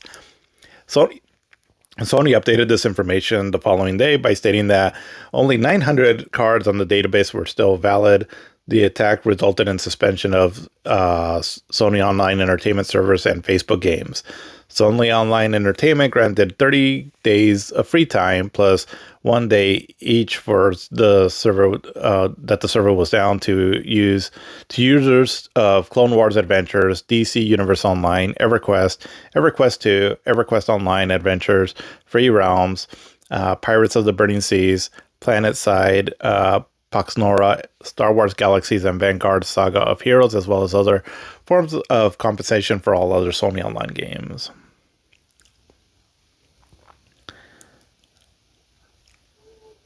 Okay, there's a lot more to this, so let's see. I'm not going to go over every single thing here, but basically, yeah, so at one point, so on May 6th of 2011, let's see. So Reuters began reporting the event as the biggest internet security break-in ever. A Sony spokesperson said Sony had removed the personal details of 2,500 people stolen by hackers and posted on a website. The data included names and some addresses, which were in a database created in 2001. No date had been fixed for the restart.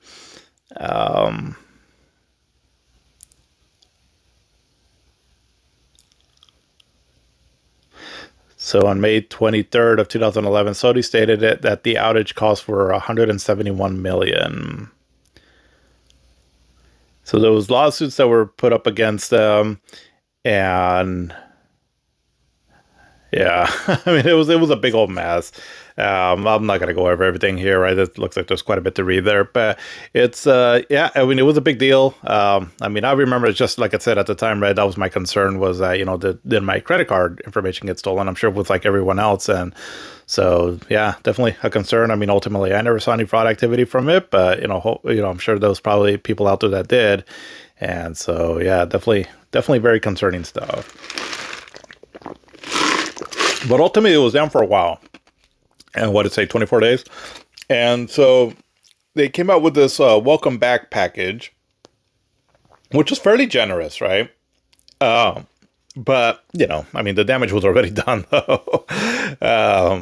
But basically, so in a press conference in Tokyo on May 1st, Sony announced a welcome back program, as well as selected PlayStation entertainment content. The program promised to include 30 days free membership of PlayStation Plus for all PSN members, while existing PlayStation Plus members received an additional 30 days on their subscription. Cross-Trade subscribers received 30 days. Sony promised other content and services over the coming weeks. Hulu compensated PlayStation 3 users for the inability to use their service during this outage by offering 1 week of free service to Hulu Plus members. And so then on May 16th, 2011, Sony announced that 2 PlayStation 3 games and 2 PSP games would be offered for free from lists of 5 and 4 respectively. The games varied by region and were only available in other countries which had access to PlayStation Store prior to the outage. On May 27th, 2011, Sony announced welcome back package for Japan and the Asia regions in Hong Kong, Singapore, Malaysia, Thailand, and Indonesia. In the Asia region, a theme, Dokodemo Isu Spring theme was offered for free in addition to the games available in the welcome back package. So let's see. I remember that they offered. Okay, here we go. So there was different games that were offered per region, right? So here in North America, so we got Wipeout HD Fury, Little Big Planet, Infamous, Dead Nation, and Stardust. Is that correct?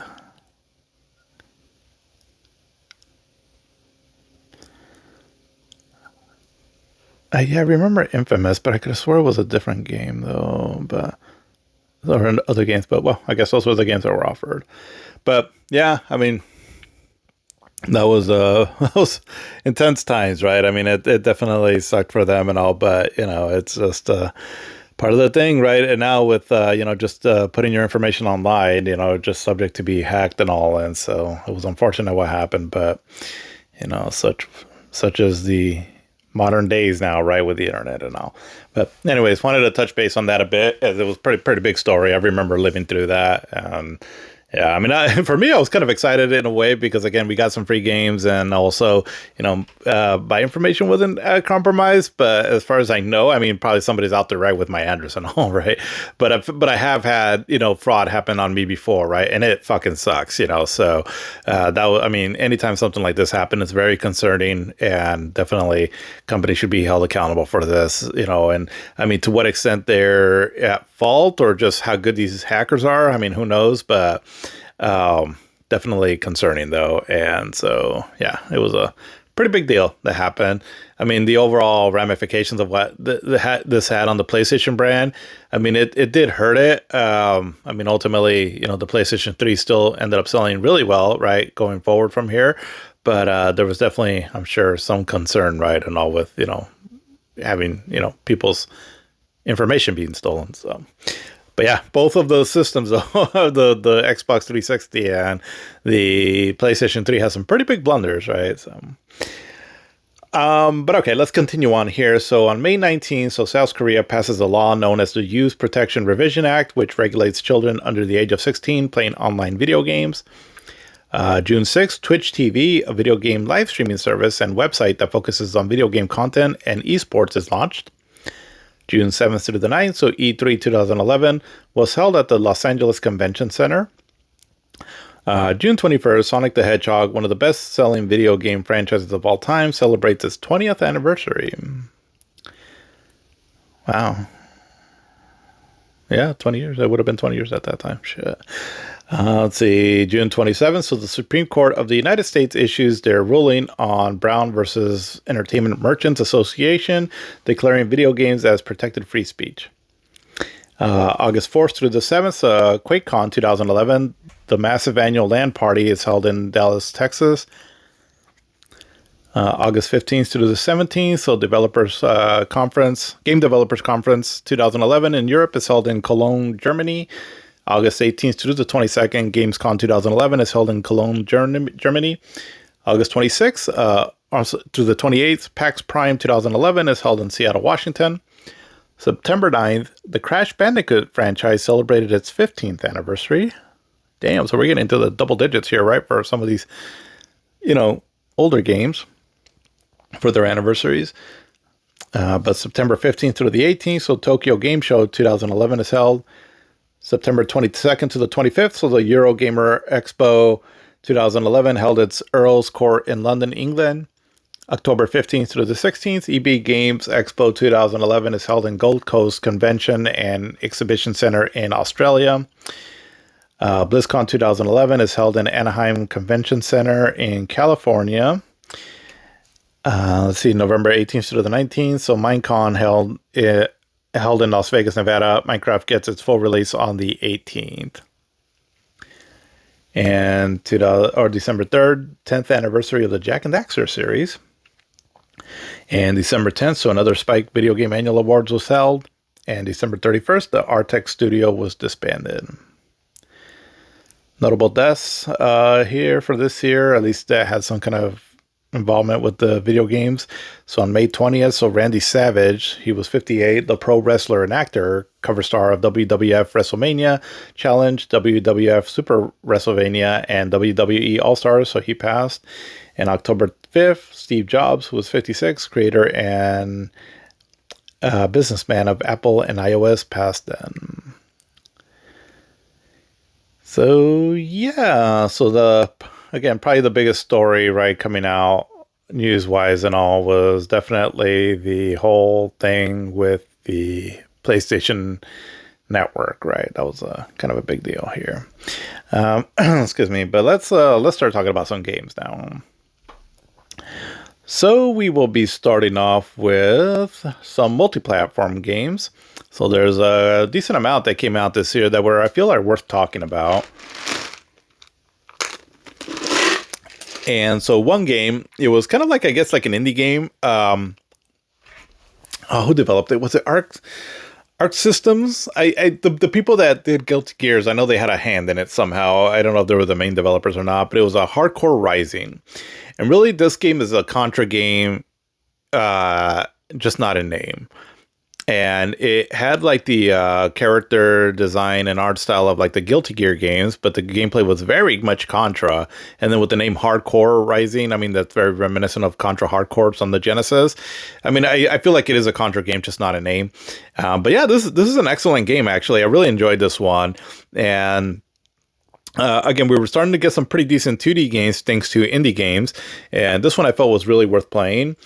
So at the time, I believe it first came out on the PlayStation Network, but I know that it came out eventually on the Xbox 360, just because that's the version that I have right now. And yeah, excellent running gun 2D shooter. So if you like Contra and you like Guilty Gear, but never heard of this game, highly recommend you check it out. It's very much worth playing if you can track it down somehow. I would assume it's still on the PlayStation, or I'm sorry, on the Xbox Live Arcade at least, but yeah, great game. It's a really cool running gun shooter. Very stylish and cool action, cool music. Yeah, just overall a blast to play. But we got an update though also on a new Marvel vs. Capcom game. So this is part 3, subtitled Fate of the Two Worlds. And so yeah, so more of the crazy Marvel vs. Capcom fighting action, only now with, improved graphics, right? Has sort of like a cel shaded look, and I believe you can pick up to 3 characters, or is it, excuse me, or is it just 2? I forgot. But yeah, this is a pretty cool game. I do enjoy this one, and I mean, it has characters from like I believe Deadpool, and I want to say Doctor Strange also, and all. So it has some characters on there, right, and all that you wouldn't maybe normally not think about in the Marvel universe, at least prior to this, because this is also the time when the MCU was starting to get going. So characters like Thor and Iron Man were starting to get a little bit more fame, and so it was pretty cool seeing them, in a fighting game like this. And so, yeah, I did enjoy this one here. And I don't know, I think it's kind of a fan favorite. I'm not sure. I mean, I know Marvel vs. Capcom 2 is sort of the GOAT, right, when it comes to these kind of games. But this one is definitely good, though, from what I played of it. Again, I don't play these games like religiously or online, so I can't say for just how good they are overall as far as like competition and all. But as far as like a casual playthrough or like, just as a local co-op, right, and all, if you're just playing with a buddy, they're pretty fun games. But there was a first-person shooter also called Bulletstorm, and this game was developed, I believe, by this company called People Can Fly, and I really enjoyed this game. It's definitely a kind of takes you back to like those old 80s action movies, right? It's very action packed. The main character just swears up a storm and all. It's very, it's a bit goofy at times and all, right? But with the action, but it's pretty cool though overall. And it has like this gimmick where, so it's a first person shooter, but you can, I believe it's like this, some kind of like a lasso of some sort, right? Or somehow you can use it to basically bring the enemy to you. You kick them, you send them flying in the air, then you can shoot at them, and it has a combo system on it that you can rack up points, right, depending on how cool your kill is. And then, so for example, like if, so I remember you lasso them into you, kick them, shoot them in the air, and then they end up falling like on a spike or some sort, right? And that gives you like a lot of points for like a cool kill. And so it's kind of an interesting fun mechanic, but the shooting action is pretty cool on it. It ran on the Unreal Engine 3 graphics engine, so it looked pretty decent at the time.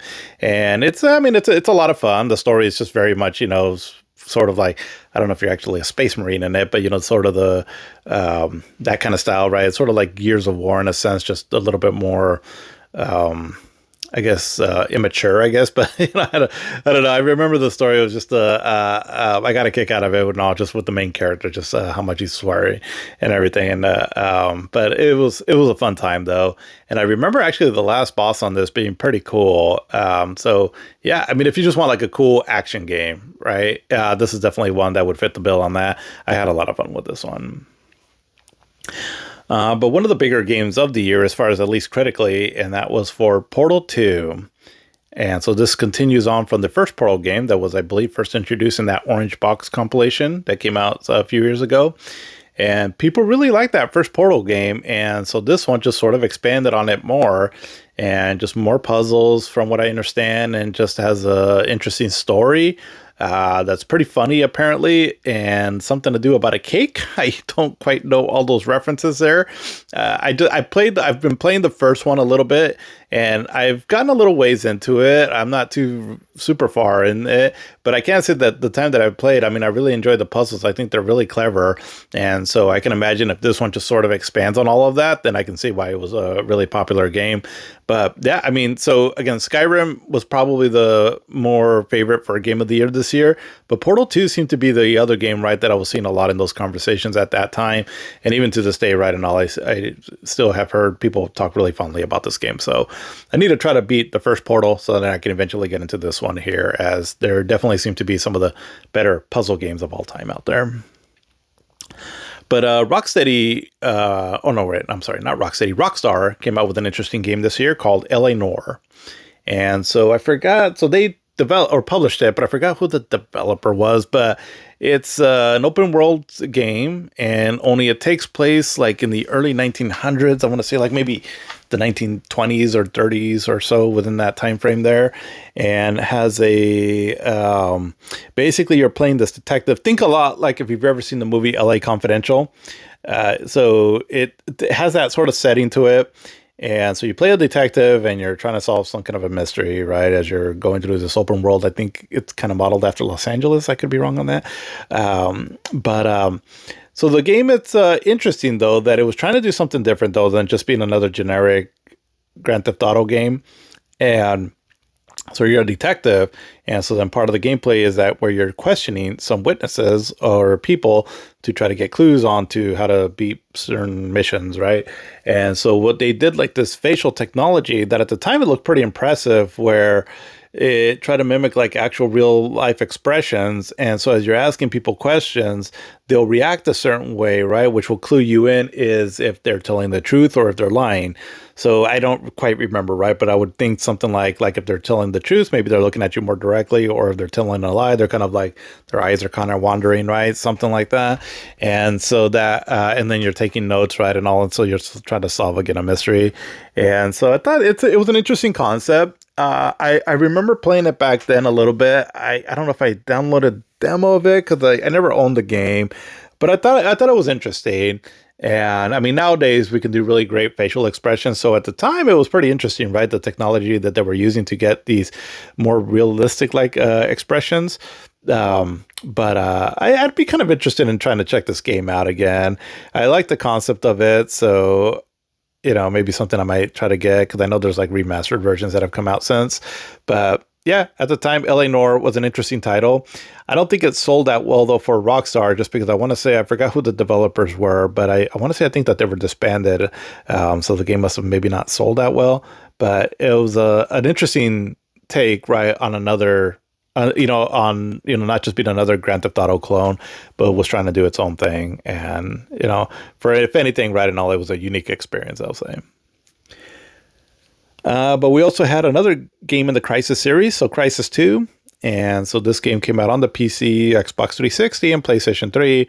And I remember playing this on the PlayStation 3, and yeah, this game struggled a bit with the frame rate. So I think the Xbox 360 version played a little bit better, but otherwise PC was probably the best place to play this at this time. But continues on from the Crysis games, where now we're kind of more in an urban setting, if I recall right. And I've beaten the first one. I've played a little bit of the second and third one, so I'm not too familiar with them. But all of them have been pretty well received, so I would think that this one is definitely another quality game in the series here. We also had Battlefield 3.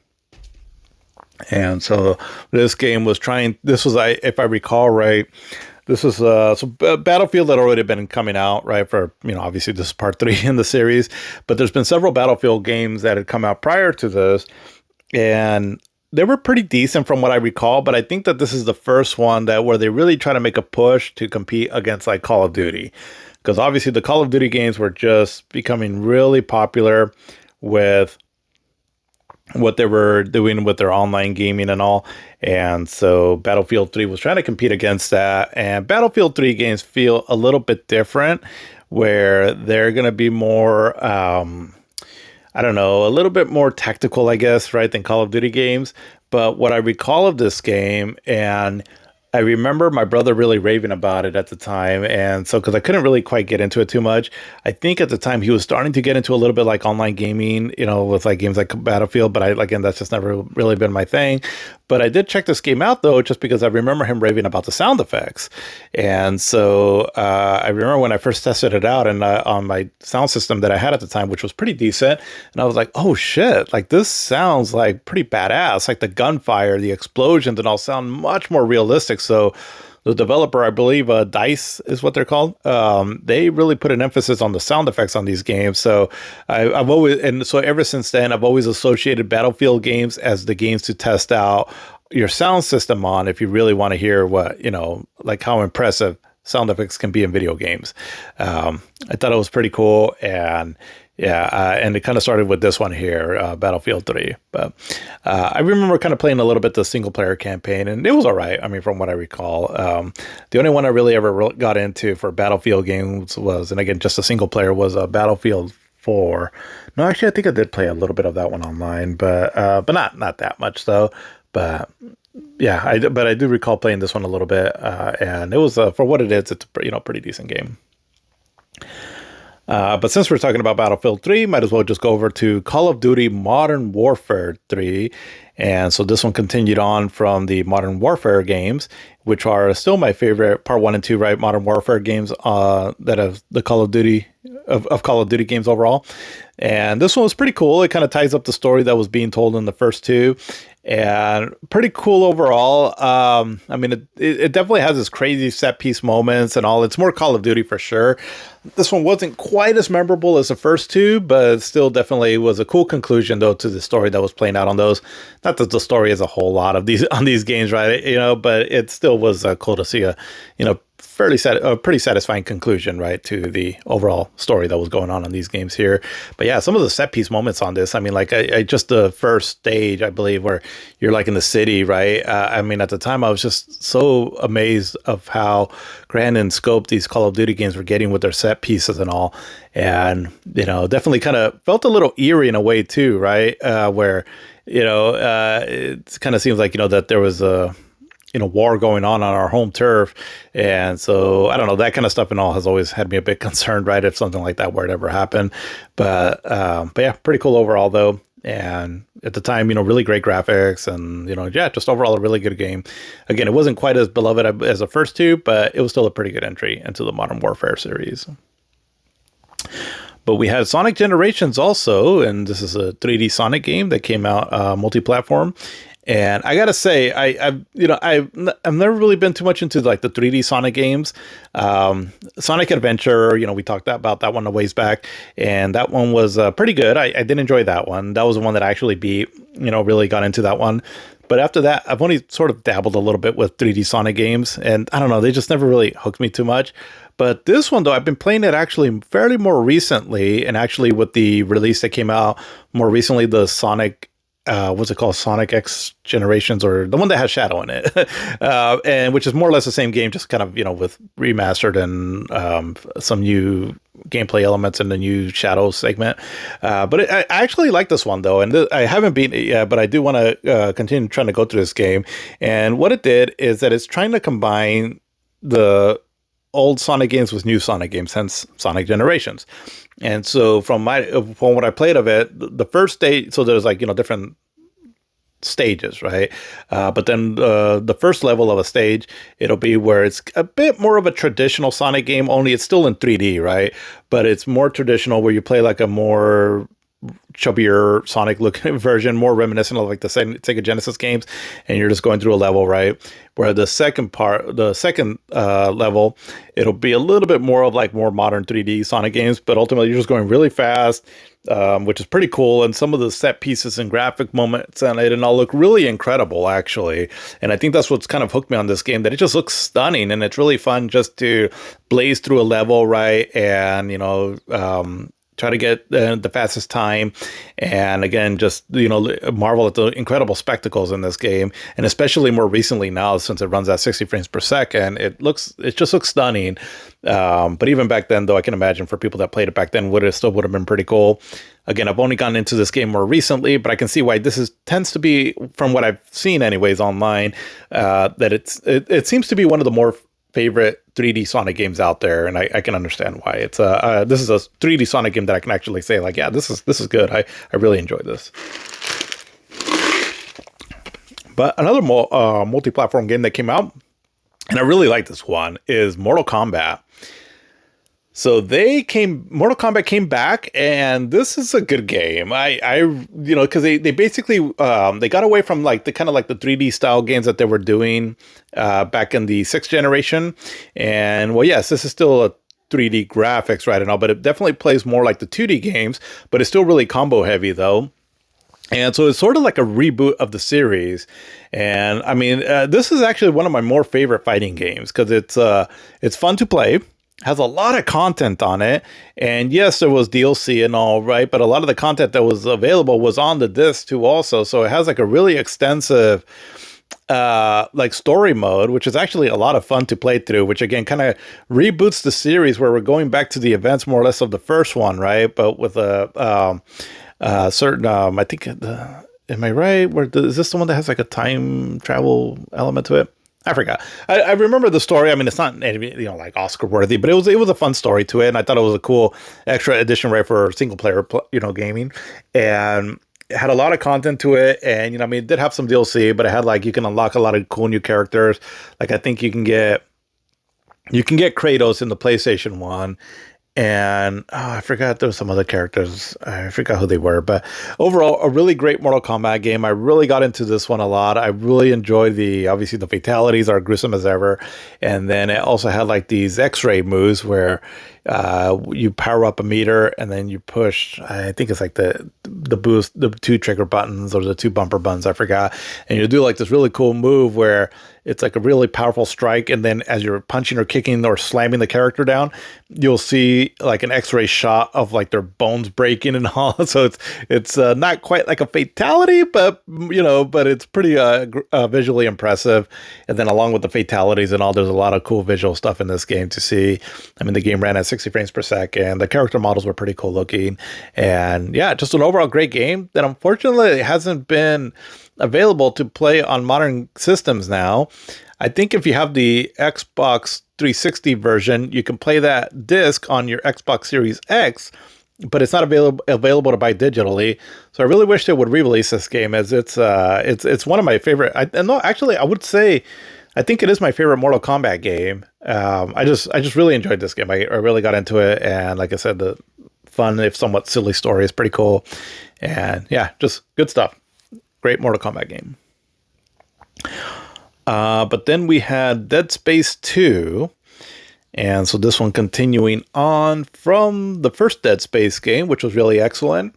And this one expands out a little bit more, where I remember, I think like in this one, you're like on a space station also. And so it kind of opens up the environments a bit more than the first one. And, I played this game back in the day. I really enjoyed it because I beat parts 1 and 2. I love both of them. And my sentiments at the time after I beat the second one was that I think I like this one more than part 1, but I don't recall a whole lot of it though. But either way though, I mean, it's a great Dead Space game. So I would just say it's more of the same. So if you like the first one, then I'm sure you'll definitely like the second one here. But what I do recall of this game though, that it has one of the more frightening moments in a video game. And well, maybe frightening or scary is not the right word for it. Just a more, I guess, gruesome and just, I don't know, a very uncomfortable moment in it. And so specific, I would say, especially for me, because I don't know, I have like this weird thing about eyes. Like, for example, like I can't stand watching people put contacts in their eyes. Right. It just, I don't know, it bugs me to no end. I don't know what it is. It just, just bugs me. So if you played this game, you can only imagine, right? The scene that I'm talking about. It's so I'll just say this, that if you've never played the game, there's a certain scene in the game where you have to do a certain procedure on yourself that involves sticking a needle in your eye. And I'll just say that. If and if it goes wrong, well, it's pretty gruesome little cinema that you get there. And yeah, I just remember playing that section. I had a hard time like playing through it, right? Because you have to be very precise. I'll just say that. And the whole time I'm playing it, I was like, oh geez, this is making me, this is very nerve wracking and very uncomfortable for me and all. Because again, it's just, I have like this weird thing about eyes, but regardless, though, the game is awesome, and definitely check it out if you're into creepy games like this. But one game though that came out this year that really took off, and well, not only took off on its own, but started pretty much like a subgenre, and that was for Dark Souls. And so we had Demon Souls before. I think I talked about that game. Was it 2008? I think. But Dark Souls though, pretty much more or less kind of the same formula, right?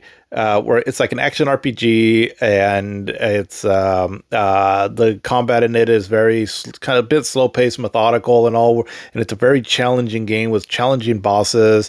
But this one here, it ended up going multi-plat, and so my understanding, and so these games are developed by From Software, which I mean they're very well known now, and at the time, I mean this company had been around for a while, right? But they had most of their games hadn't been like huge hits. But this one, I believe, was like their first main one that really took off. Because again, Demon Souls, I think it did pretty decent for them, and but this one, just I remember, was huge, and I think with Demon Souls, that was a game that they made exclusively for Sony, but now they were trying to do something in a similar formula, but where they can go multi-plat, and I think that's where ultimately they just went with this style here, Dark Souls.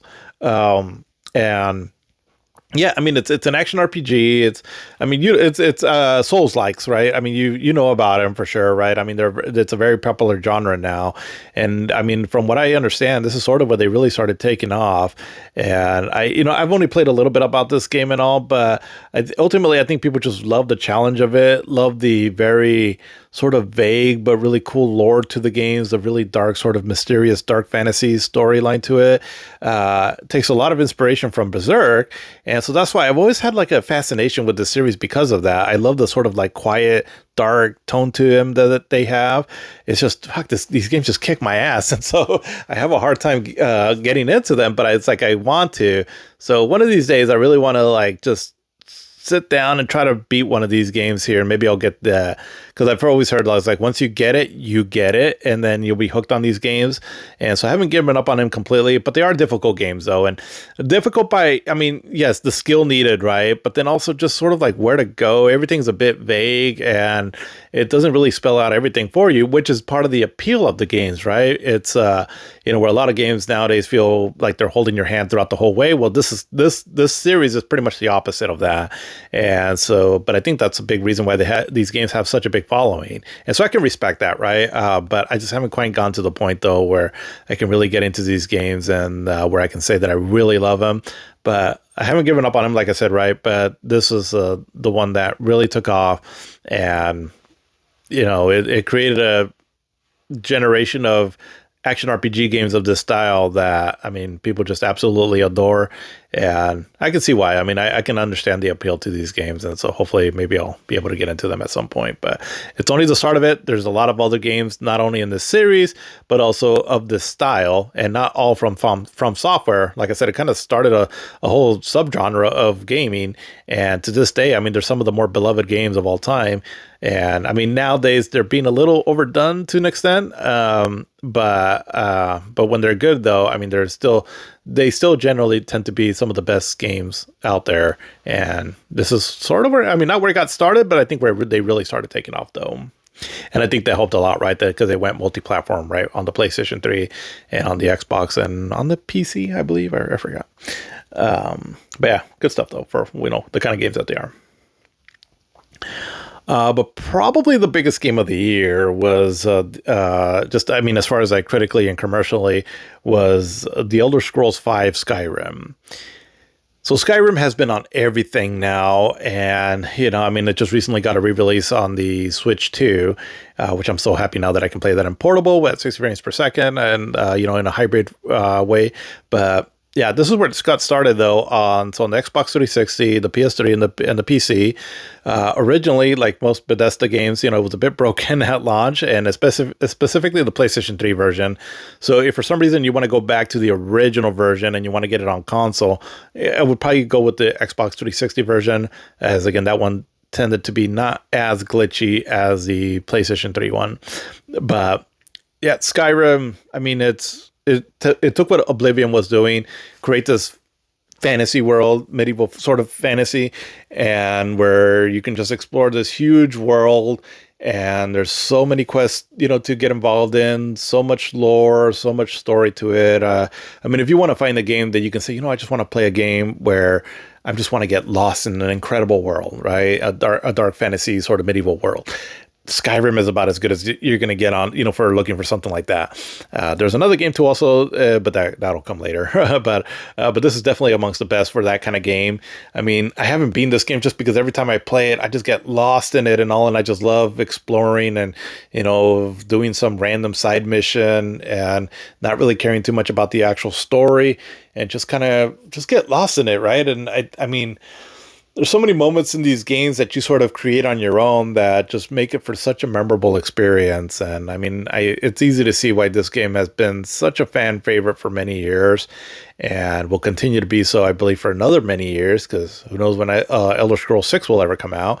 But this game, there's a reason why it keeps getting re-released and it keeps getting talked about.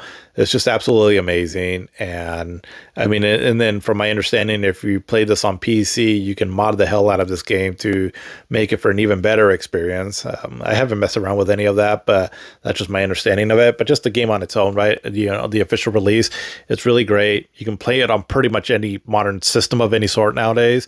And so, yeah, I mean, if for some reason you haven't played this game, but you like these sort of like first person fantasy games, I mean, you can play it in third person if you want, right? But I feel like the game just works better in first person.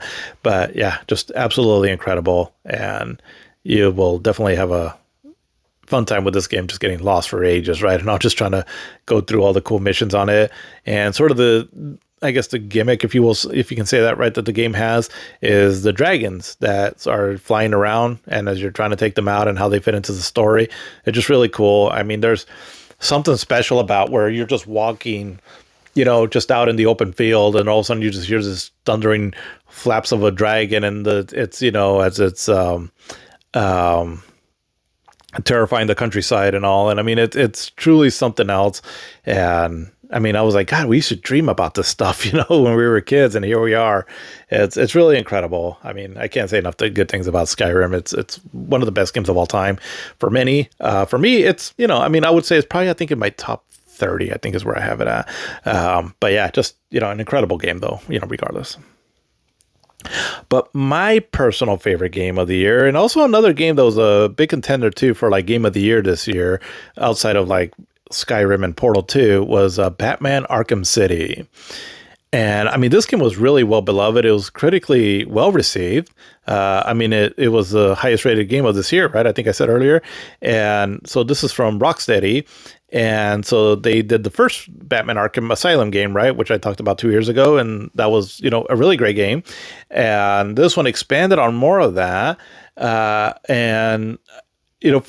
mean, it pretty much, I would say that the game is sort of like I mean, it has still a bit of that Metroidvania setup to it, only now because you play like in this hub, at least a good portion of the game, and which is Arkham City.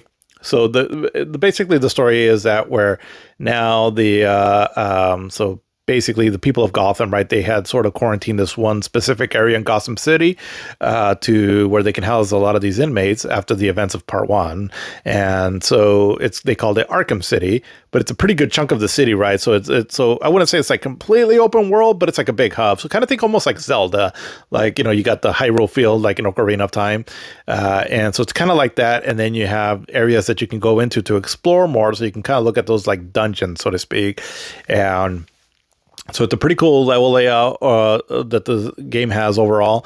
And Kevin Conroy returns to voice Batman. Mark Hamill also, a lot of great voice talent in it. And you're going to meet even more of the Batman's rogues gallery in this one. Some returning enemies, some new ones, and all of them are done really great. And for how much is juggling with all the enemies and the plot lines and all, the story is pretty cohesive and well told overall. I mean, it's, might have some plot holes here and there and all, but it's an entertaining story, right? And again, I'm a huge Batman fan, so that really much played into it as how much I like this game. But I mean, it's a pretty well done story overall. And this one, what I really liked about it too is that while I really enjoyed Arkham Asylum, the ending just, I don't know, it just kind of it threw me off, right? But this one here, overall, the story is pretty consistently great for what it is, and really enjoyed the ending to this one, actually. And again, just how much you interact with all of Batman's characters, and the combat system returns, which is absolutely excellent and still the best beat 'em up combat system of all time, in my opinion.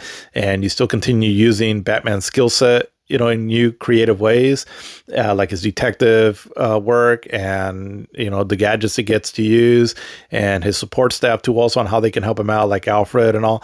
I mean, it's just a great game, and was running on the Unreal Engine 2, or I'm sorry, the Unreal Engine 3, and it looked pretty solid in this one here.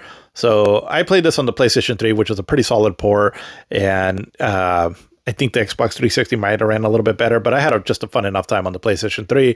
Overall, a great game. I mean, I really enjoy this game, and all the Easter eggs that you can uncover in this that has to do with the overall Batman universe. A lot of the side content to it that actually felt really meaningful, because that's another thing that I really liked about this one is this and a particular other game I'll talk about in the later years. But for me, it's just one of the games that really gets side content, where like Elder Scrolls Skyrim does also too. I mean, I would say that, I mean, it's a lot of the side content in that is really worth going through.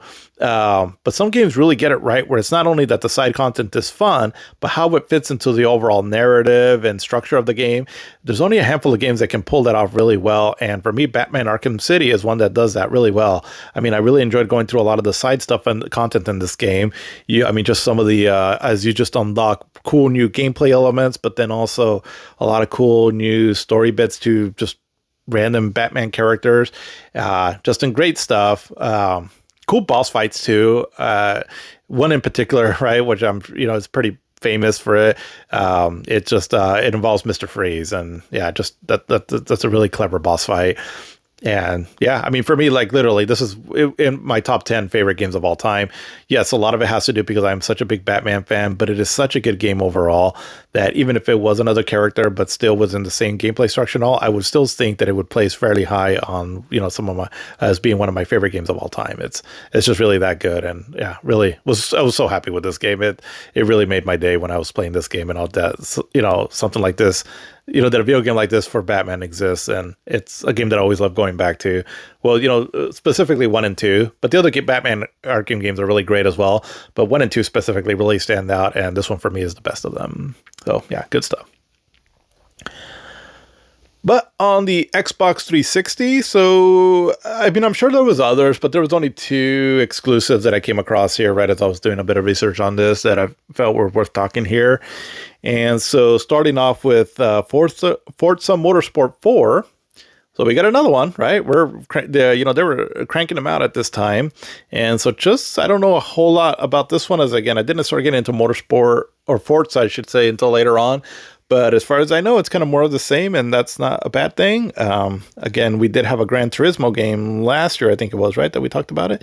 But And this one here, though, it was more of the same. And so if you were an Xbox player and enjoyed racing games, you were probably into this game here. And yeah, I mean, from what I understand, they're just really great racing simulation games. But for me, the Xbox 360 game that stood out, though, was definitely Gears of War 3. And so this one continuing on from Gears of War 2, obviously, and kind of more of the same, but that is not a bad thing. I mean, this game, I mean, incredible set piece moments. I mean, just the first part of the game, I mean, it's truly incredible. It's a lot of fun. You know, it's a conclusion to the trilogy, right? And so meaning that things wrap up. There's some big moments, big dramatic moments, and definitely for being the kind of game that it is, it's just sort of like an action grunt shooter. It definitely has some heart to it, and that's what I loved about the Gears of War games, is that it's not just about loud action and, you know, chest pounding and all. There's also a lot of heart to the story, and I mean, you really get into these characters, and I mean, for me, Cole, Dom,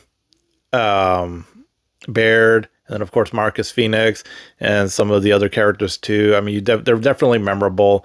And again, while the story's not anything like Oscar worthy or anything, it's still a lot of fun, and the characters are really well written and acted. That you really get into these characters, and definitely makes the big moments really hit home more. And you'll be surprised a little bit, right? And it's like, well, damn, I thought I was just playing an action game, but here I am getting a bit emotional over all this.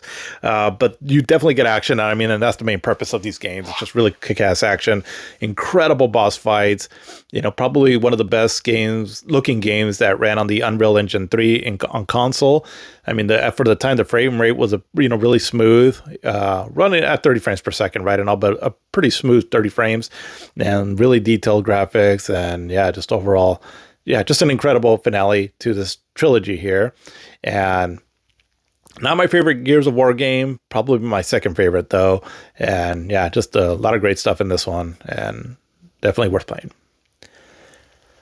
But then we're jumping over to the Wii, and you know, there was only one game that I kind of, again, as I was just doing some quick research on this, that I saw that came out on the Wii. I'm sure again there's others, but the Wii was already, like I said, right, starting to kind of die out a bit.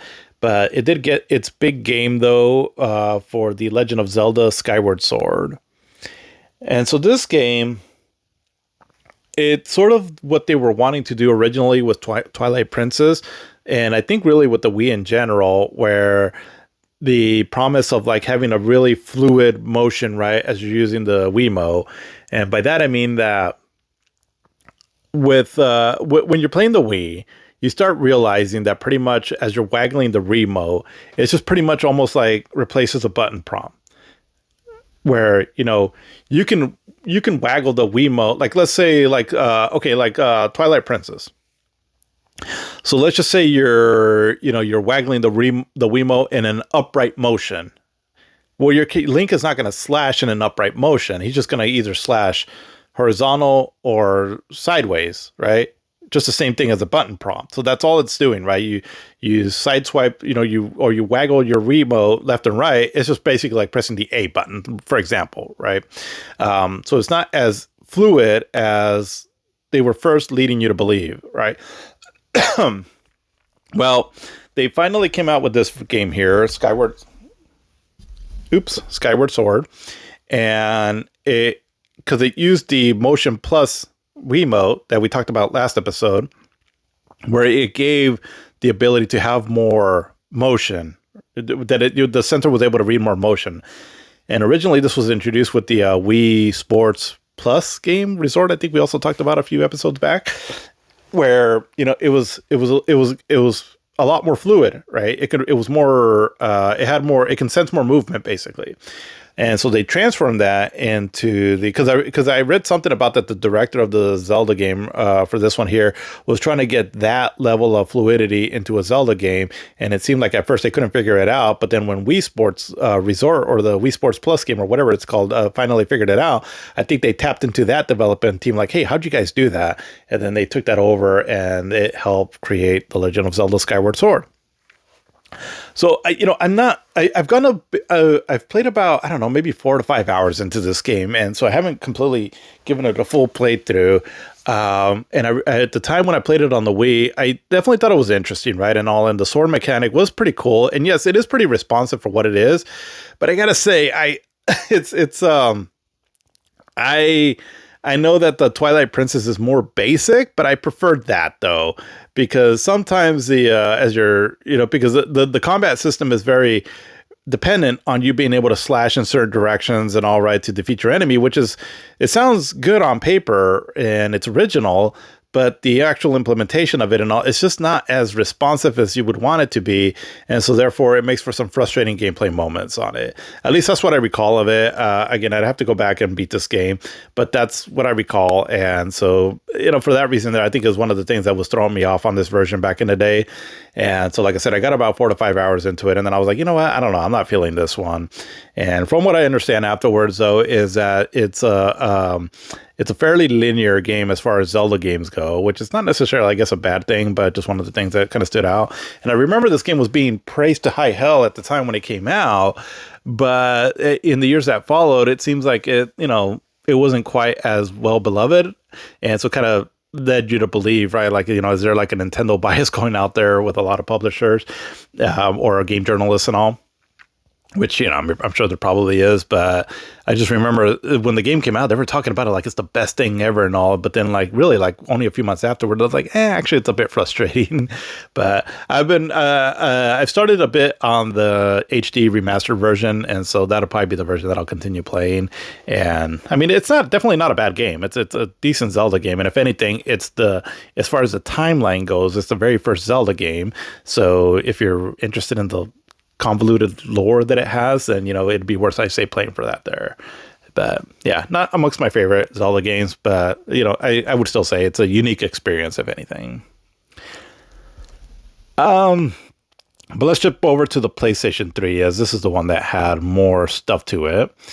And so starting with so the PlayStation 3 had a lot of exclusives actually, but there was Little Big Planet 2.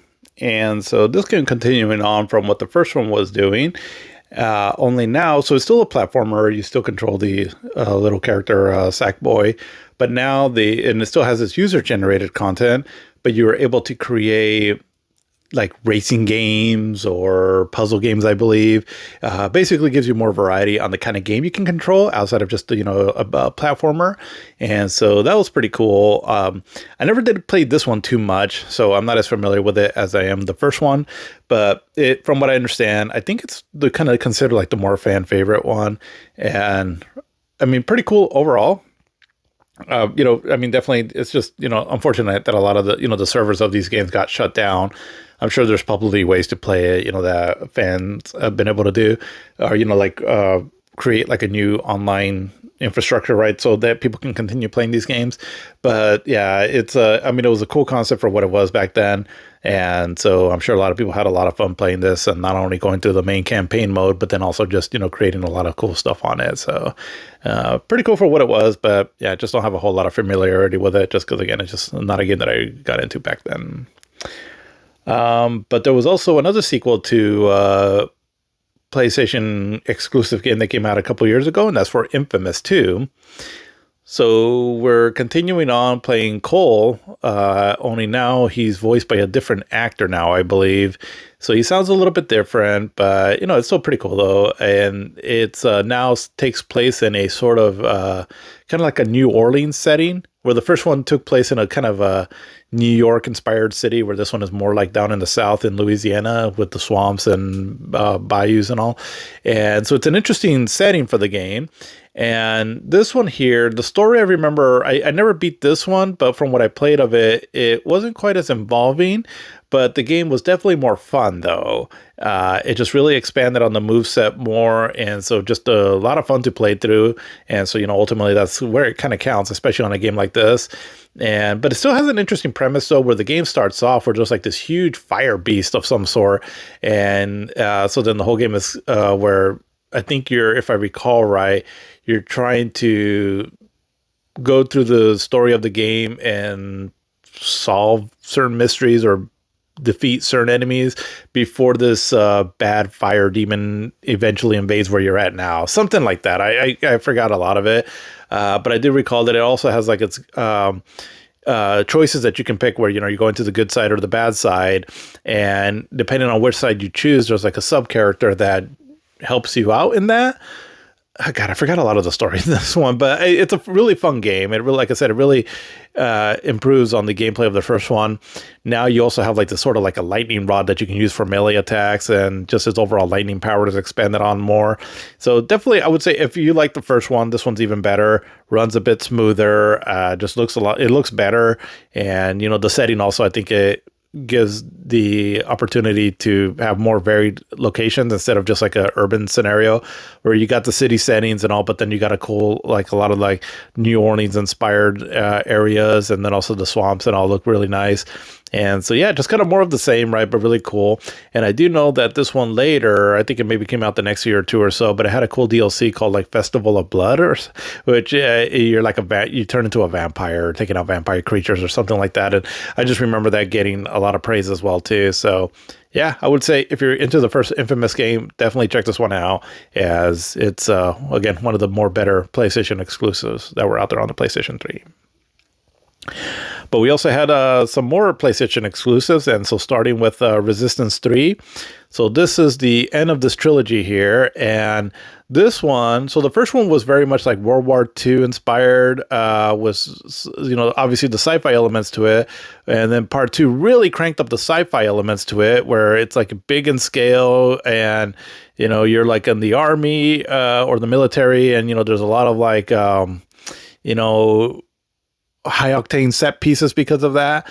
This one here, from what I recall, it scales things down some. You're kind of more part of a rebellion group and all, that's, I believe, kind of that has been in hiding, if I recall right. So the overall game felt a little bit smaller in scale, but it's still really cool though. And this is another game too.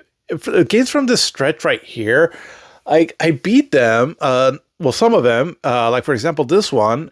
But I just don't recall a whole lot of it, though. But I remember I liked it. And that's why I really want a remaster of the Infamous, the Infamous games too, but the Resistance games, just because I think they're really incredible games. It's just, they didn't get a whole lot of love back then. Overall, I guess. And I just feel like, they could really use some polishing, like clean up the frame rate, give it some higher resolution. And because I do recall them being really great games, it's just I don't recall a lot of it. And I have them on the PlayStation 3. It's just that I have to bring that system out and all, and just kind of a pain. But great game from what I recall. And so even though it did feel a little bit smaller in scale, it's still really great. And this is the only Resistance games that you can play actually on the PlayStation Network through the streaming service that it has on there. They at one point had part 1 and 2 for a brief period of time. I don't know why they got rid of them, but this is the only one that remains on there, which is kind of weird because you're putting the third one out there. But, because the stories kind of follow each other. But yeah, for whatever reason, that's the only one. But it's still a great one, though, and was a cool way to cap off the trilogy on this one here. But we also got Killzone 3, so another game in Sony's first-person shooter game. This and Resistance, I really feel like they need remasters. But same thing with Killzone 3.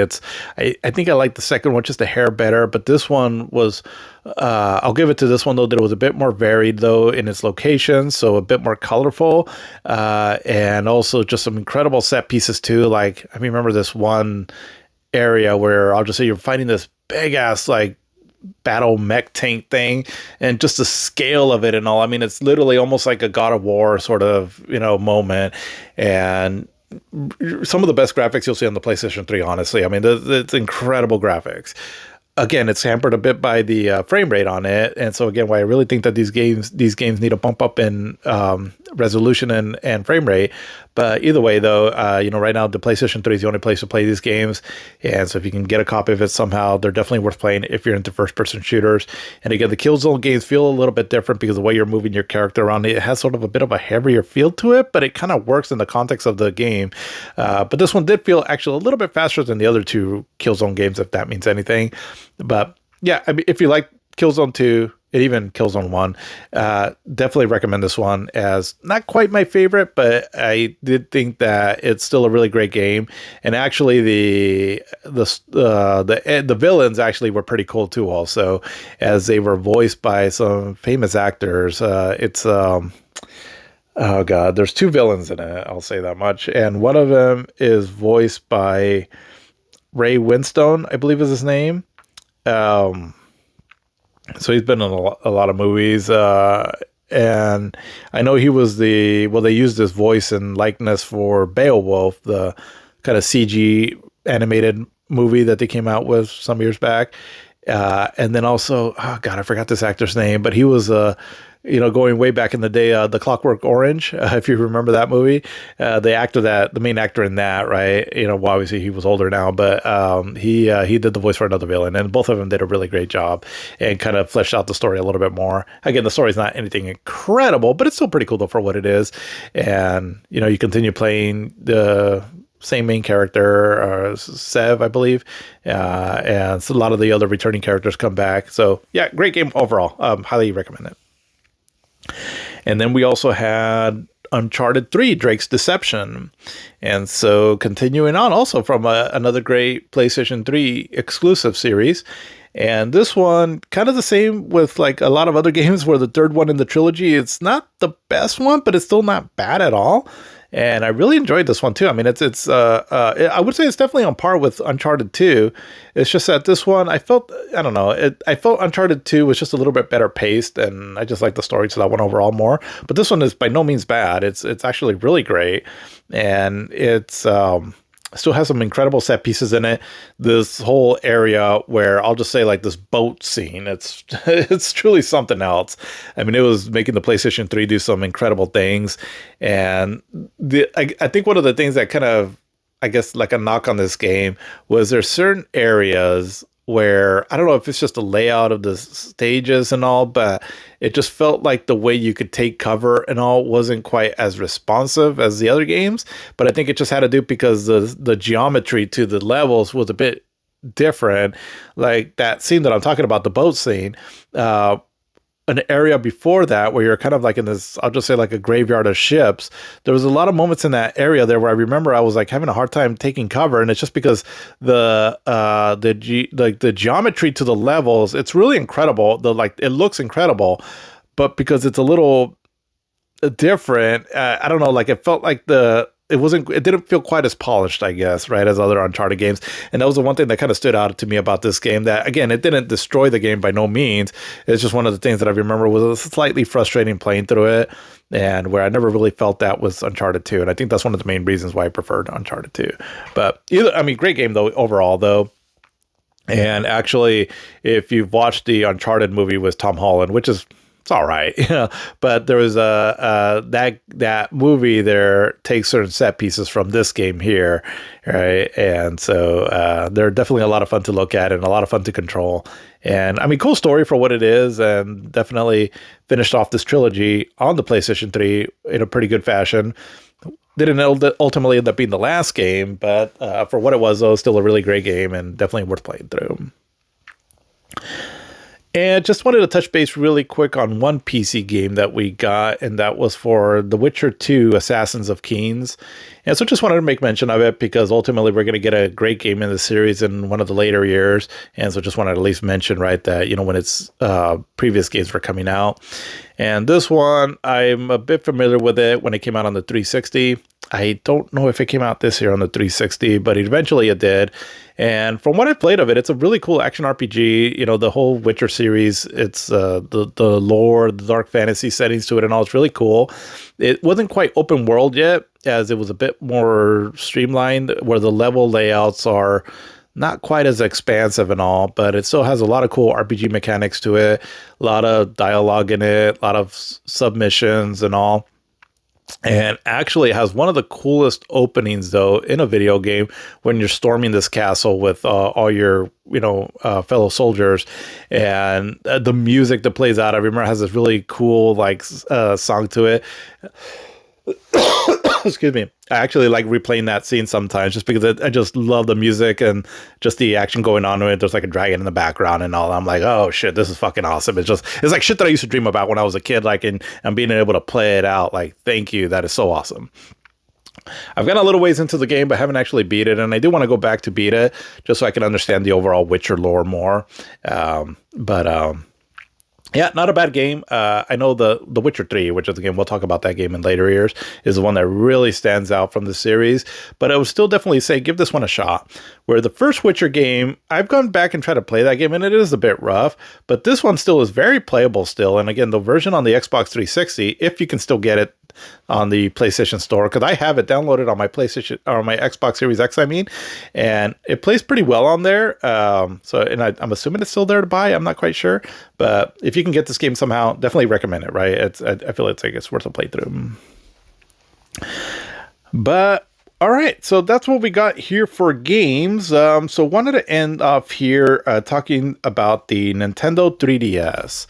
And so this is, as it said earlier in the information I was reading, that this is the first, technically the first game into the 8th generation. And it was a portable system, which kind of happened last generation too, where it was a portable system, the Nintendo DS that kicked off that generation. And so kind of the same happening here. And so Nintendo and Sony were still bringing out their successors, right, to the Nintendo DS and the PlayStation Portable.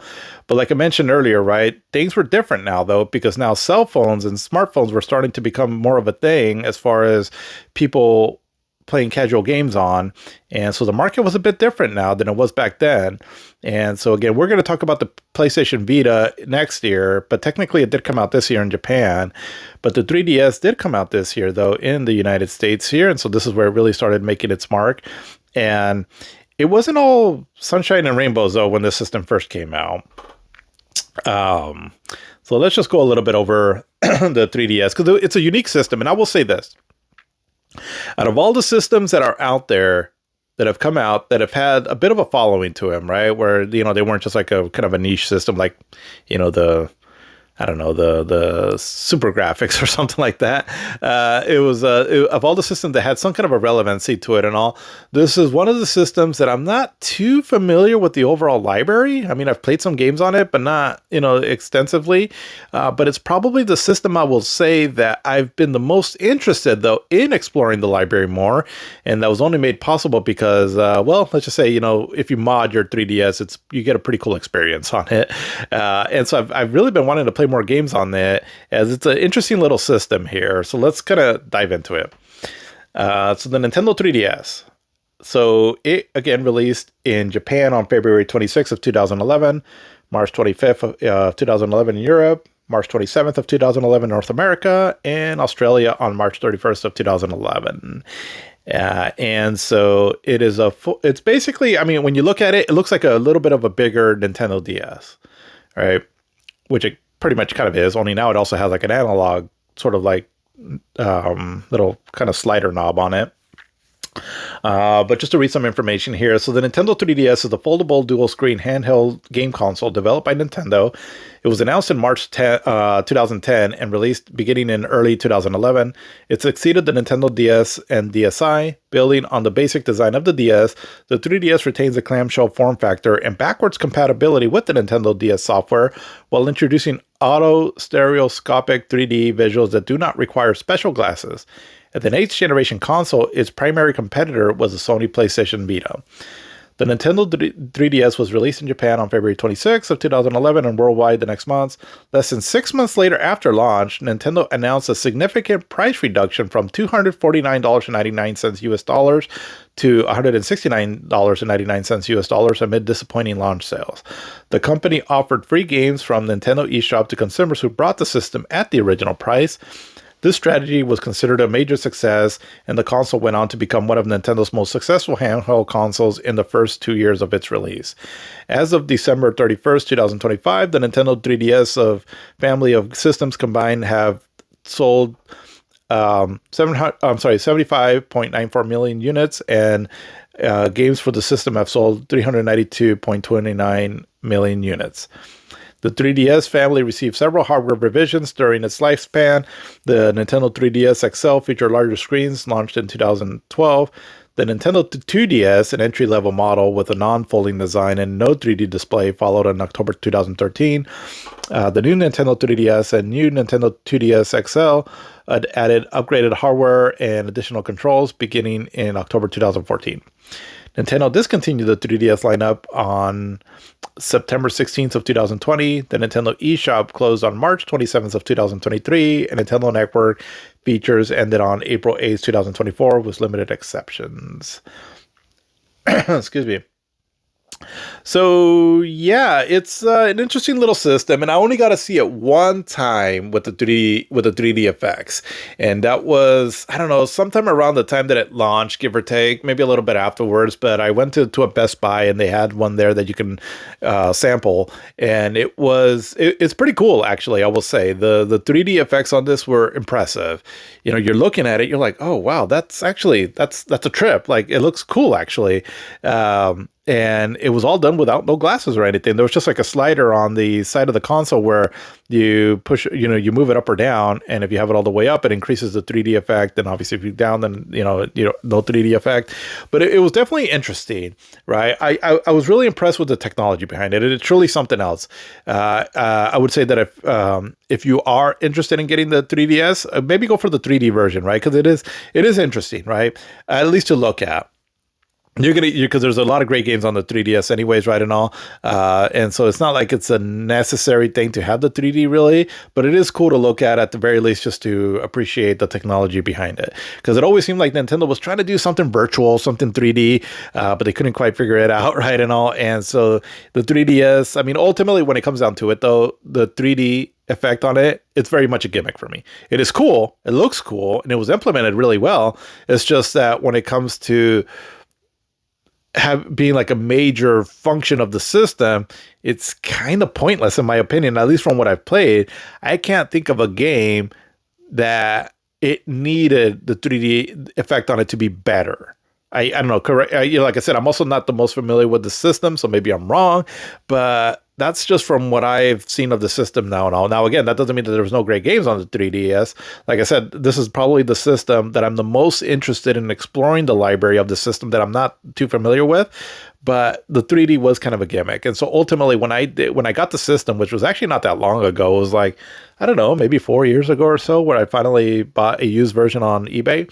And I got the 2DS because it was cheaper, and I'm like, I don't need the whole 3D thing. And I got the 2DS just because with it's not being foldable, I just kind of figured like hopefully maybe the system will last a little bit longer, because I know sometimes the hinges on those foldable clamshell systems can tend to break. But so I don't need the 3D effect on it, right? But it is, but I will say though that it was cool though, like to look at the technology is like, oh wow, that's actually kind of cool, right? But it sold pretty well, right? I mean, it didn't quite sell as well as the DS, obviously, but it started off a bit, the launch was a bit rocky, but it was also coming out in a time, like I've said before, right, where smartphones were becoming a thing, and so these portable systems now had to compete against that, and so it was just a different time basically, and so ultimately I feel like it didn't sell quite as well as say like the DS did, but it actually had an incredible library of games though from what I've played of it, and that's why I said I'm really excited to play through more of it.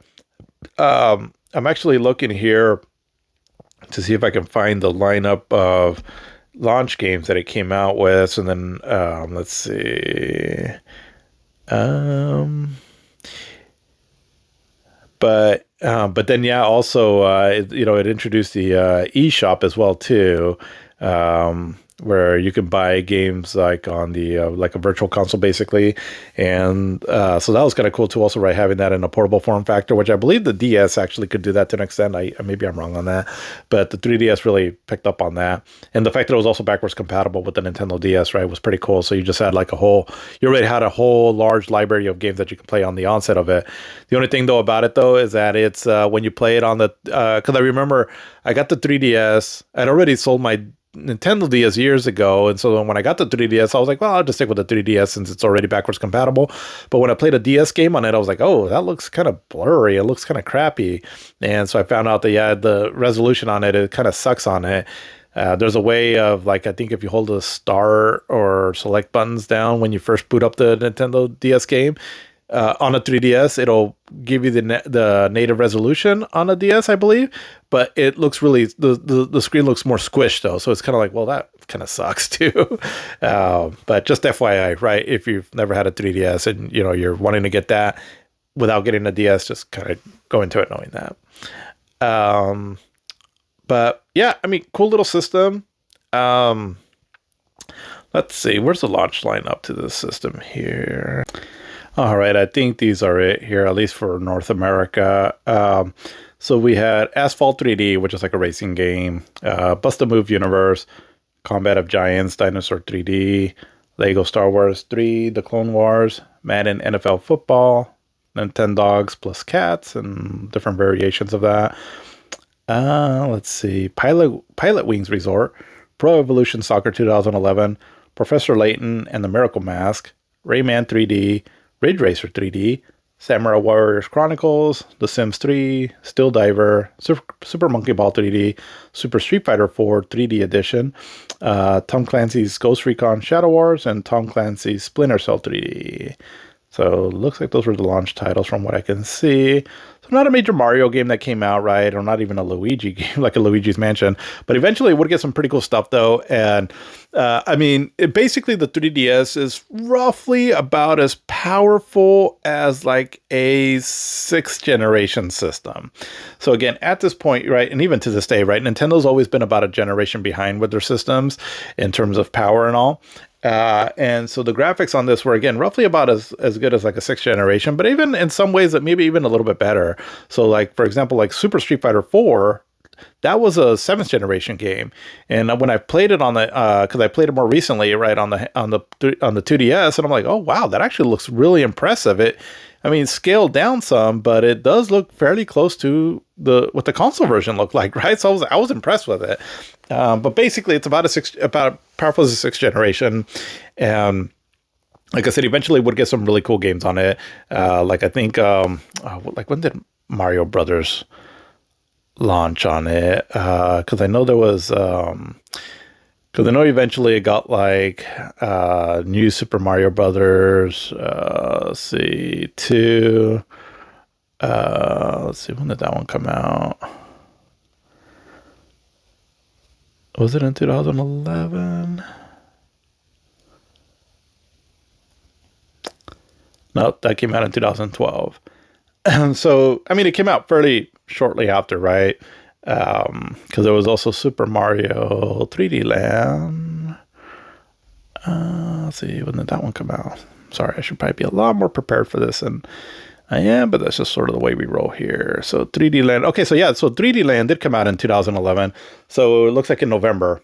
And so, a few months afterwards, right? But it did get a mainline Mario game. And that one's actually really fun. It's sort of like a combination between 2D and 3D Mario. And it's not one that I hear talked about a lot, but I did enjoy this one, though. I do like it. And the 3D effects on it are kind of cool, I guess. You can see things in a different perspective in a way, right, and all, but it's not necessary, but it's kind of cool, I guess. But there was that one there, and then probably the other major game too also that was pretty cool on it, and at least I remember at the time I kind of wanted one, and it was one of the first games actually that I did play when I finally did get a 3DS, was The Legend of Zelda Ocarina of Time 3D. So it was like a remaster of this, or almost a remake, pretty much you can say actually, of it. So Ocarina of Time, one of the best games of all time, right? This one, it's so it updates the graphics. So now it's going from like almost like something that maybe you would see on the GameCube level graphics, right? And what was cool though about it is that it improved on a lot of like the little new annoyances of the Nintendo 64 version, like improved the graphics, right? Improved the frame rate. Now it's running more at a 30 frames per second instead of like a really kind of choppy 20 frames, and the text also scrolls a lot faster. And now you can have up to 4 items that you can select, right? And that's thanks to the dual screen on it. So I made fairly good use of that dual screen. And so overall, for me, just a better version to play of Ocarina of Time. Actually, of the official releases that have come out, this is my preferred version of playing it. And it's just, it's stuck in a handhold, right? And so again, that's not a fault of its own. It's just how they chose to release it. But if you don't mind that, though, this is definitely a better playing version, in my opinion, of it. certain things lose a little bit of the atmosphere on it, like the last boss. But I'd still overall I'd prefer this one here, and this one was developed by Grezzo, and yeah, I mean it was definitely. Again, Ocarina of Time is one of the greatest games of all time, right? And being able to play it, handheld like this at that time, where, that wasn't really like too much of an option back then. At least officially, it was a cool little game that came out. So I would say that the 3DS, even though it didn't launch with like a major Mario or Zelda game, it did get one a little bit later. And yeah, I mean, ultimately, I really enjoyed the system, and a lot of good stuff will eventually come out that I'm sure we'll talk about later, and definitely was worth playing. But again, it was also entering into a different time. Things were changing, right? The whole, mobile gaming and all just started changing, right? With like the advent of smartphones and like the App Store, and then eventually the Play Store on Android. So these portable systems have more to compete with, but the console war between the 3DS and the Vita wasn't quite what it was with like the DS and the PlayStation Portable. But not that there wasn't good stuff on it. It's just times were changing. But that's what I got here for 2011. So hopefully that provided you some information on what this year was all about. And so next year we will start tackling 2012. And 2012, there's always going to be great games that come out in an year, right? Don't get me wrong. But I will say 2012 is probably one of the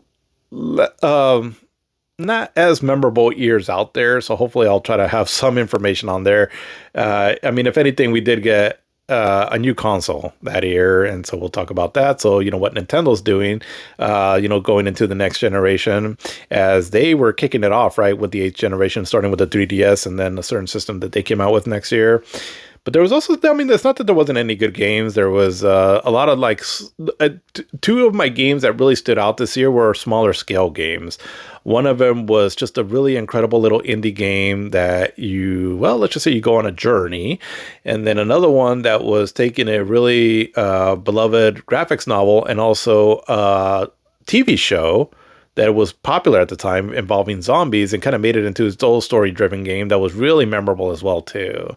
And there was some other cool stuff out there as well, so we'll get into that next week, hopefully. I'll have that up by Sunday at some point. Until then, take care of yourselves, and we'll see you in the next one. Have a good one.